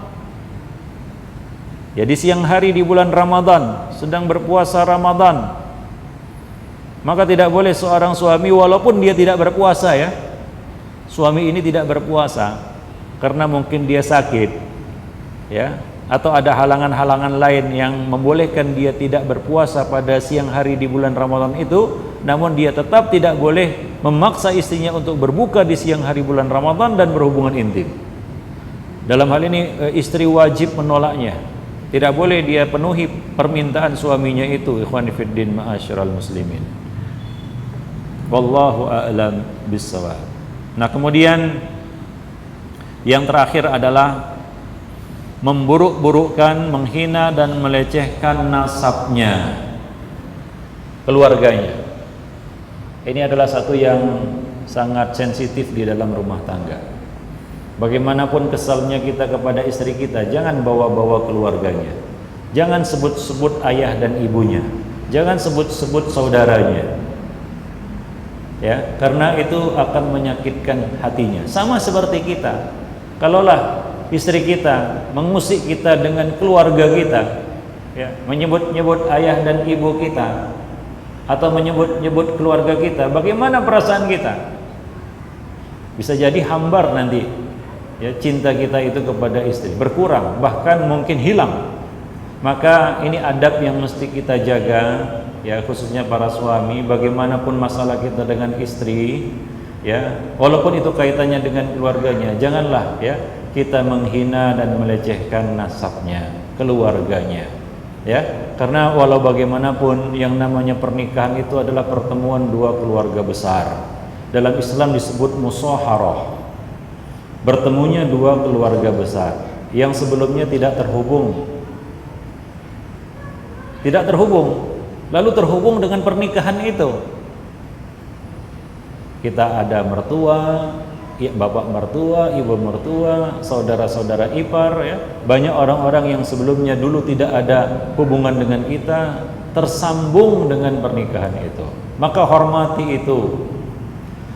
Ya, janganlah kita merusak hubungan kita dengan keluarga istri kita. Hormati mereka. Walaupun mungkin ada perasaan tidak suka, tidak senang kepada mereka. Namun jangan ditunjukkan di hadapan istri. Jaga perasaannya juga, ya. Ya, wajarlah kalau namanya jengkel, kadang-kadang jengkel kan begitu ya. Dengan mungkin mertua kita, dengan saudara-saudara ipar kita, ya, namun itu janganlah kita tumpahkan dalam bentuk kata-kata. Ya, itu penting, ikhwan fillah. Bagaimanapun marahnya kita kepada seseorang, tahan lisan kita, selamat kita. Tapi kalau kita tidak dapat menahan lisan kita, maka hati dan seluruh anggota badan lainnya akan mengikuti lisan ini. Coba lihat, orang itu berkelahi gara-gara apa? Ya gara-gara lisan juga. Ya, coba diam-diam aja, nggak akan terjadi perkelahian. Tapi begitu satu nggak mau diam, akhirnya tangan pun main. Tapi kalau diam, maka Nabi mengatakan salah satu di antara cara untuk meredam marah itu adalah diam. Diam sudah, jangan ngomong. Bahkan Nabi mengatakan kalau nggak reda juga, kalau dia berdiri, duduk. Kalau nggak reda juga, berbaring. Supaya apa? Supaya tenang hati itu. Nah, demikian ya ikhwan fillah. Jangan sekali-kali kita lanjutkan marah kita itu dengan kata-kata. Apalagi berhadapan kita dengan keluarga istri kita. Ya, walau bagaimanapun tentunya dia ada perasaan sayang kepada ayah ibunya. Dia juga sayang kepada suaminya. Tapi dia juga tentunya sayang kepada ayah dan ibunya. Jangan menyusahkan pasangan hidup kita dengan memberikan pilihan, pilih aku atau ibumu. Ini kan repot ini. Pilih aku atau ayahmu. Ini sulit ini. Ini seperti makan buah si malakama. Dimakan mati ayah, tidak dimakan mati ibu. Kita lah kalau dikasih pilihan, pilih aku kata istri kita atau ibumu. Bingung kita memilihnya. Dua-duanya orang yang kita cintai. Ya, dua-duanya kita cintai, kita sayangi. Nggak bisa dipilih itu.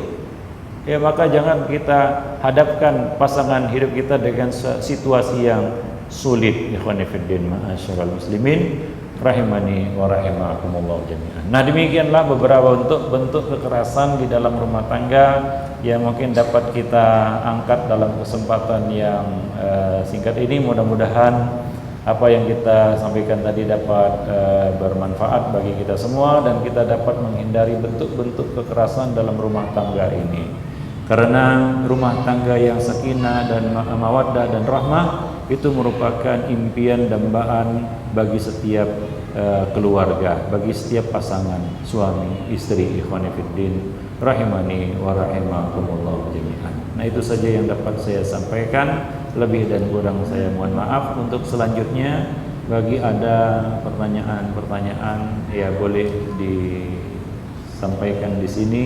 Yang bisa kita jawab kita jawab, yang tidak wallahu a'lam.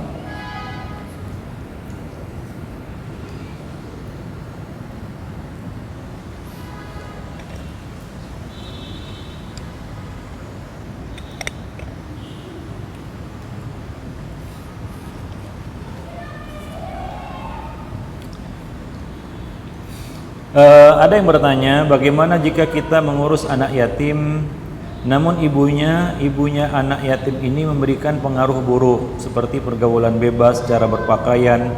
Bolehkah kita melarang untuk sering bertemu hingga agama anak tersebut kuat? Ya, melarang sama sekali ini tidak boleh, ya. Tapi membatasi pertemuan antara anak dengan ibunya yang seperti ini, itu mungkin kebijaksanaan kita demi kemaslahatan anak tersebut, ya.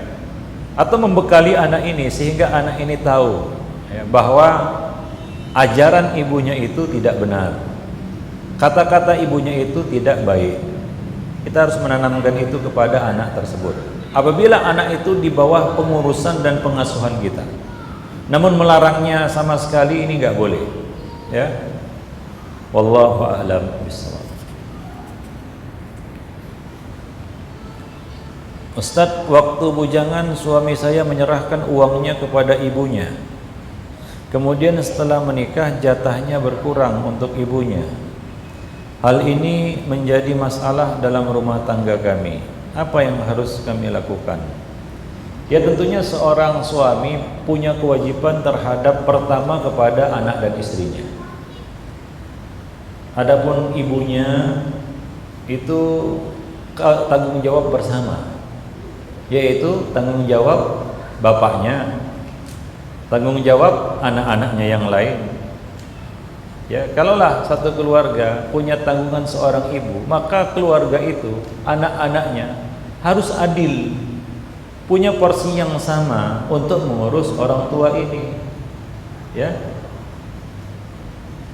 Misalnya, ya mungkin anak-anaknya nggak satu nasib, tapi ya berbagi. Misalnya satu mengeluarkan tenaga, satu lagi mengeluarkan biaya. Jangan biaya dia, tenaga dia. Nah, ini namanya ya tidak adil. Ya, jadi ini bisa dibicarakan dengan saudara-saudaranya yang lain kalau kondisinya seperti itu. Wallahu a'lam bishawab. Jadi harus gotong royong, karena ini ibu anak bagi semuanya, ya. Tapi kalau orang tua ini tidak punya anak yang lain selain dirinya, maka kewajibannya lah untuk menafkahi orang tua ini, ibunya ini. Kalau dia cuma seorang diri, anak tunggal namanya. Tapi kalau ada anak-anak yang lain, ya harus adil. Dan ibunya ini juga harus bersikap adil. Artinya jangan dia membebani salah seorang anaknya saja. Nah, kita juga selaku orang tua nantinya, ya kalau kita berumur panjang, kita harus adil juga kepada anak-anak ini. Ya, jangan kita bebani orang anak saja, tenaga dia, biaya juga dia, berat. Dan ini akan mengganggu rumah tangganya, jelas. Tapi kalau dipikul bersama akan menjadi ringan. Ikhwani fiddin, ma'asyiral muslimin, rahimani wa rahimakumullah.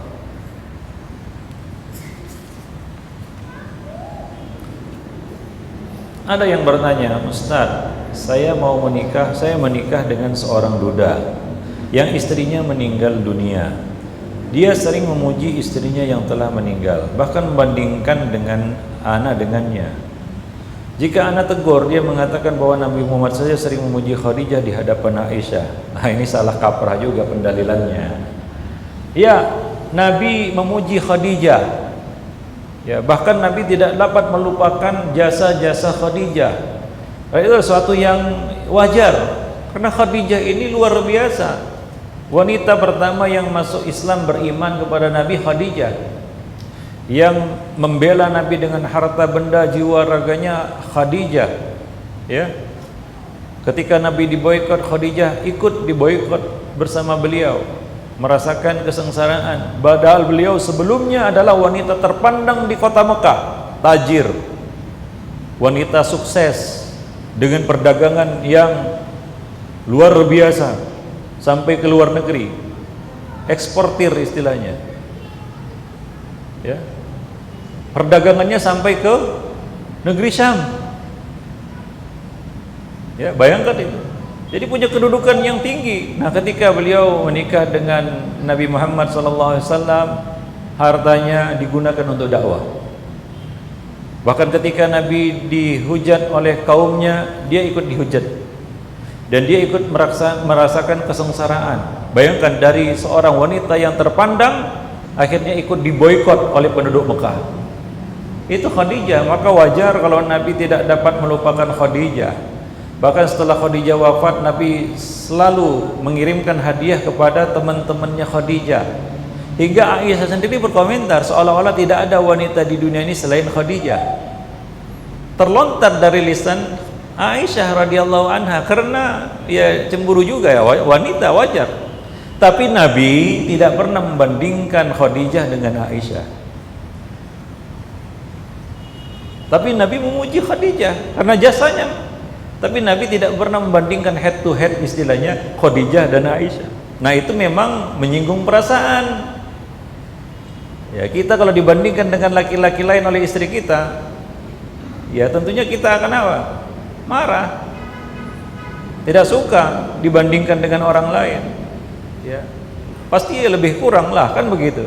Nah, demikian. Jadi Nabi tidak pernah membandingkan Khadijah ya dengan Aisyah, tapi Nabi memuji Khadijah dan tidak dapat melupakan Khadijah, dan itu benar. Ikhwani fiddin ma'asyiral muslimin. Ya, jadi kalau suami kita yang duda ya, dari istrinya yang meninggal sering memujinya, kalau sekedar memujinya, ya mungkin mantan istrinya itu, bekas istrinya itu memang mungkin wanita yang soleha luar biasa, contoh dia. Ya, namanya juga berkompetisi, bersainglah. Tapi kalau suami ini sampai kepada kita katakan taraf membanding-bandingkan kita dengan dia, dengan mantan istrinya itu, nah ini yang enggak benar. Ini yang harus ditegur. Jangan suka membanding-bandingkan, karena manusia tidak suka dibanding-bandingkan. Nabi saja melarang membanding-bandingkan beliau dengan nabi yang lain. Tapi beliau adalah nabi yang paling mulia, paling ya kita katakan paling agung. Ya betul, Nabi adalah Nabi yang Rasulullah adalah apa? Nabi Muhammad adalah Nabi yang paling mulia di sisi Allah SWT dibandingkan dengan Nabi yang lainnya. Tapi Nabi melarang umatnya membandingkan beliau dengan Nabi Musa, melarang umatnya membandingkan beliau dengan Nabi Isa atau nabi-nabi yang lainnya. Ya, wallahu a'lam bishawab.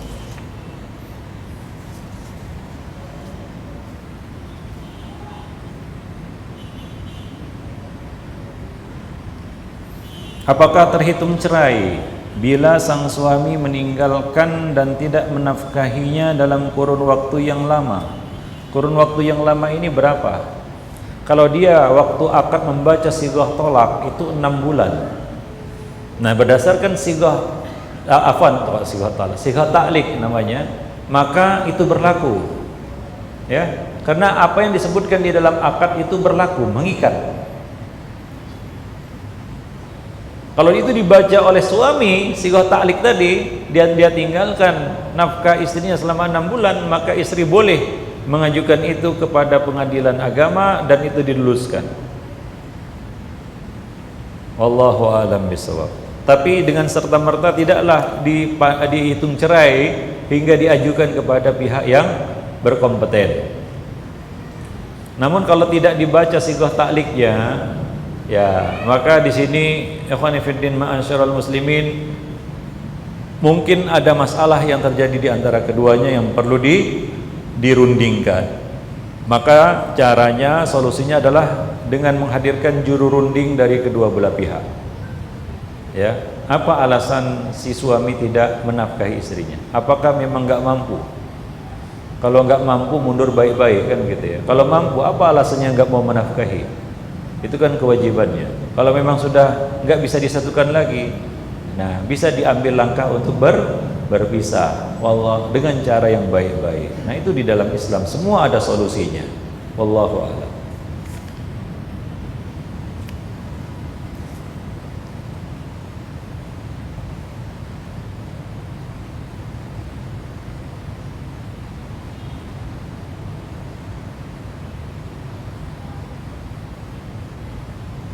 Ada seorang suami memberikan uang kepada istrinya dengan tujuan uang tersebut diberikan jika mereka bercerai sebagai hadiah. Akan tetapi ketika terjadi benar-benar proses perceraian, ia meminta dikembalikan uang tersebut. Bagaimana hukumnya? Seorang istri yang dicerai berhak mendapatkan mut'ah, yaitu pemberian dengan cara yang ma'ruf. Tidak mengikat, tidak ada jumlah tertentu, sukarela, tapi dengan cara yang baik lah ya. Gak mungkin dikasih 1000 perak ya, Pak Ogah aja marah dikasih 1000 perak kan gitu, apalagi istri ya. Maka dengan cara yang baik, ini namanya mut'ah kalau terjadi perceraian. Nah ini masalahnya, apakah ada hitam di atas putih atau cuma kata-kata yang mengambang di udara? Kalau cuma kata-kata yang mengambang di udara, yang memang apa boleh buatlah, ya. Ya, orang sekarang ini janji itu adalah sesuatu perkara yang paling susah untuk ditepati, ya. Nah, jadi ya pasrah sajalah kalau memang dia tidak jadi memberikan. Tapi kalau sudah diberikan dan dia minta kembali, ya ini sama seperti seekor anjing yang muntah kemudian menjilat muntahnya lagi. Nggak boleh kita memberikan hadiah yang sudah kita berikan. Barang siapa yang mengambil kembali hadiah yang sudah dia berikan, seperti seekor anjing yang muntah kemudian dia menjilat muntahnya sendiri. Wallahu a'lam bishawab.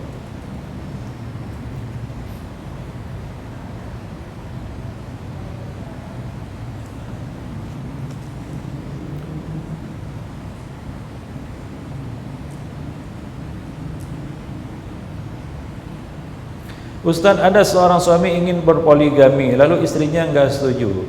Masalah poligami ini bukan masalah setuju enggak setuju istri, enggak ada kaitannya. Masalahnya adalah si suami ini mampu atau tidak. Bukan masalah setuju atau enggak setuju istri. Kalau enggak setuju istri enggak berpoligami dia. Tentunya kan tidak seperti itu dalam Islam. Jadi bukan kaitannya dengan istri ini. Poligami itu kaitannya dengan si suami. Mampu enggak dia? Kalau mampu silakan, kalau enggak mampu jangan. Karena Allah sendiri mengatakan fa in khiftum alla ta'dilu fawahida. Jika kamu khawatir tidak mampu berlaku adil, tidak mampu berlaku adil ini banyak faktornya. Memang secara finansial dia enggak mampu, bagaimana mau berlaku adil? Pendapatan cuma 1000 perak satu hari, mau dibagi 2 500, mana cukup, mana tahan, kan begitu. Artinya satu pun sebenarnya dia sudah ngos-ngosan. Nah nekat ini tarik 2 kan begitu ya. Ya kandas lah. Nah jadi kaitannya itu bukan dengan istri setuju atau enggak setuju.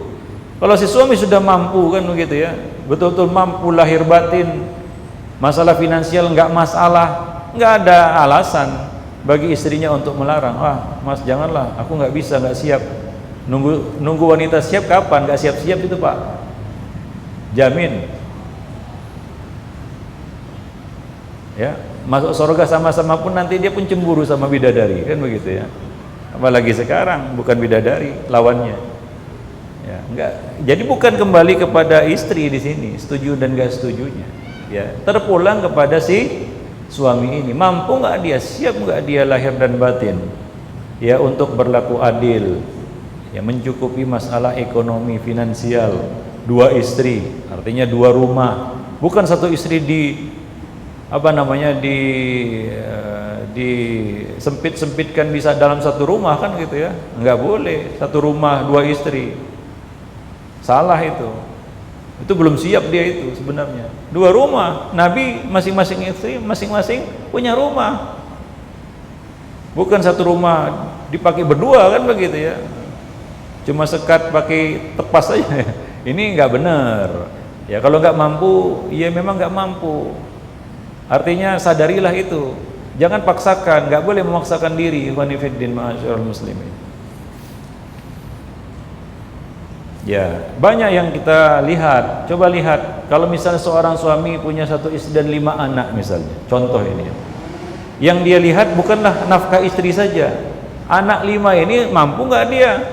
Untuk ukuran zaman sekarang ya, bukan zaman Nabi. Zaman Nabi ada orang yang kawin dengan modal kain sarung. Ada. Dia nggak punya apa-apa selain kain sarung, hingga ketika Nabi minta mahar darinya untuk memberikan mahar, dia katakan, saya punya kain sarung ini, cuma punya kain sarung ini, kalau ini dijadikan mahar saya pakai apa? Ya, Nabi mengatakan, ambillah, carilah walaupun cincin besi. Nggak bisa dia. Akhirnya apa? Dia cuma mampu memberikan jasa, mengajarkan Quran kepada calon istrinya ini. Itu zaman dulu, Pak. Zaman Nabi. Kita nggak hidup di zaman Nabi. Kalau ada orang sekarang mau nikah modalnya kain sarung, ya kira gimana? Ya enggak sama kan? Sama itu orang beli beras ke warung, dia tanya sama penjual di warung, Bu, ini beras berapa 1 kilo? 1 kilo sekarang 15.000, Pak. Wah, zaman dulu cuma 500 perak. Pemilik warung mengatakan, kalau gitu hidup dulu aja, Pak, jangan hidup sekarang, katanya. Ya lain ikhwan fillah. Jadi ada hitung-hitungan yang harus kita perhitungkan berkaitan dengan kewajiban kita mencukupi nafkah 1 istri dan 5 anak tadi. Mampu nggak itu? Bagaimana pendidikan anak-anak, apakah dapat tercukupi? Jangan gara-gara ingin mengamalkan sunnah akhirnya apa? Kewajiban kita terhadap anak-anak kita, masalah pendidikannya terlantar. Kasihan anak-anak itu, akhirnya nggak sekolah, akhirnya menzalimi pihak pondok, dititipkan di pondok nggak bayar-bayar, ya kan? Banyak itu. Saya dulu ngelola pondok juga, banyak itu yang nitipkan anaknya nggak bayar-bayar, makan di pondok nggak bayar, apalagi SPP. Jangan tanya uang gedung, nggak ada lagi cerita itu. Nah demikian ini kenyataan seperti itu. Kita bicara kenyataan, bukan bicara angan-angan. Karena banyak, ada yang mampu dan berhasil, tapi banyak yang ngaco, ngawur istilahnya. Wallahu a'lam bishawab.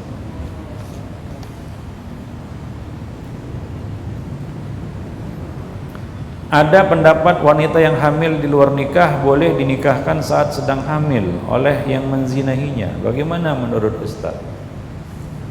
Apakah bisa dipastikan bahwa pemilik benih ini adalah yang akan menikahinya itu? Kalau bisa dipastikan, ada pendapat yang membolehkan. Tapi kalau nggak bisa dipastikan, nggak boleh menikahkannya dalam kondisi dia sedang hamil hingga dia melahirkan. Saya pernah diundang ke Air Bangis membicarakan masalah ini bersama wali nagari di sana. Kesimpulan dari pertemuan itu dengan wali nagari, ada acara lebih kurang 3 hari kita buat di situ, merumuskan itu. Akhirnya wali nagari menyimpulkan setelah ya kita bermusyawarah, berdialog, bertukar pikiran, mengambil kebijakan bahwa tidak boleh wanita yang sedang hamil dikasih surat izin untuk menikah.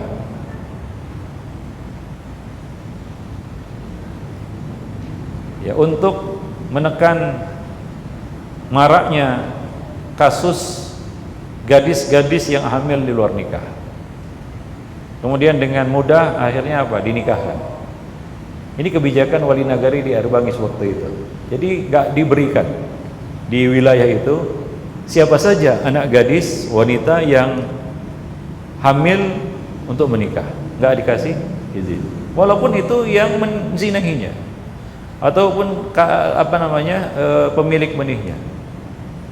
Ya, sebagai bentuk takzir namanya, yaitu hukuman sosial, sanksi sosial namanya. Karena kalau tidak seperti itu, ya ini jadi penyakit di tengah-tengah masyarakat.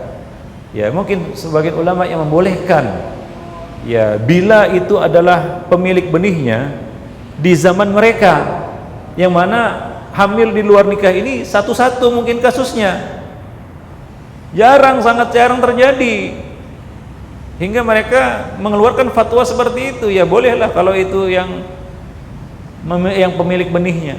Tapi sekarang kalau ini dilemparkan seperti itu, ya sudahlah, hori-hori anak muda itu.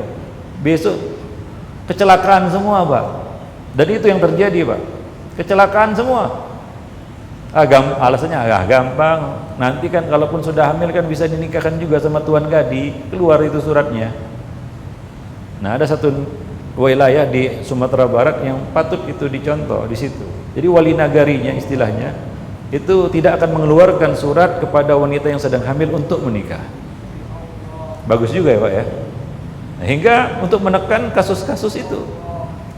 Karena prihatin itu, acara itu diadakan karena di sana rupanya sebelumnya itu banyak yang pasangan-pasangan itu menikah dalam kondisi sedang hamil. Kan itu zina. Ini meresahkan di tengah-tengah masyarakat. Maka saya katakan tadi, ulama yang berpendapat seperti itu, pendapatnya mungkin bisa dibenarkan apabila memang dipastikan dia pemilik benihnya. Ini mungkin dikeluarkan fatwa ini pada masa dulu. Waktu itu tabu sekali ini yang namanya hamil di luar nikah ini. Sekarang udah biasa, Pak. Ya, bahkan itu semacam satu syarat kan begitu ya. Hamil dulu baru nikah. Kecelakaan dulu baru nikah. Nah, ini akan menimbulkan penyakit-penyakit sosial. Maka lebih bagus menjatuhkan sanksi sosial untuk mengobati penyakit-penyakit sosial seperti ini. Wallahu a'lam bishawab.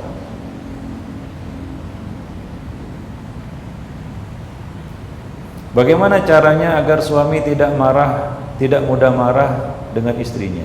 Ya jadi istri yang baik lah. Jangan suka mancing-mancing kemarahan suami, kan begitu ya. Nah, kalau kondisi sedang memanas, tahan lisan, itu yang paling penting. Tahan lisan. Dan ini mujarab, Pak. Ya, karena kalau kita dapat menahan lisan pada saat kondisi sedang memanas, misalnya memancing kita untuk meledak dan dia juga untuk meledak, kalau kita bisa menahan lisan, insya Allah akan terkendali itu. Tapi begitu lisan nggak terkendali, ini bisa berujung kepada perkara yang mungkin lebih besar lagi, perang dunia keempat. Nah, begitu satu ngomong saja, nyeloteh saja, itu ada sambutannya itu. Nah, kalau udah gayung bersambut, nah ya udah basah semua kan gitu. Nah, demikian ikhwan fillah ma'asyiral muslimin rahimani wa rahimakumullah jami'an. Ya itu saja mungkin pertemuan kita pada kesempatan siang ini ya, mudah-mudahan bermanfaat. Saya yakin banyak masalah-masalah rumah tangga yang nggak bisa kita bicarakan dalam satu majelis, karena masalah rumah tangga adalah masalah yang sangat kompleks. Dan setiap majelis, apapun judulnya, kalau dibuat sesi tanya jawab, pasti ada 1-2 pertanyaan tentang rumah tangga. Saya pernah ngisi tentang tauhid, begitu tanya jawab, nanyanya tentang rumah tangga. Dibuka masalah fikih, fikihnya fikih wudu, nggak ada kaitannya dengan rumah tangga. Waktu sesi pertanyaan ada juga pertanyaan tentang rumah tangga. Ya, apalagi materinya rumah tangga, nggak ada materi yang lain ditanyakan di sini. Wallahu a'lam bishawab. Nah, demikian saja. Lebih kurang saya mohon maaf. Subhanakallah bihamdik, asyhadu an la ilaha illa anta wa astaghfiruka wa atubu ilaik. Wassalamualaikum warahmatullahi wabarakatuh.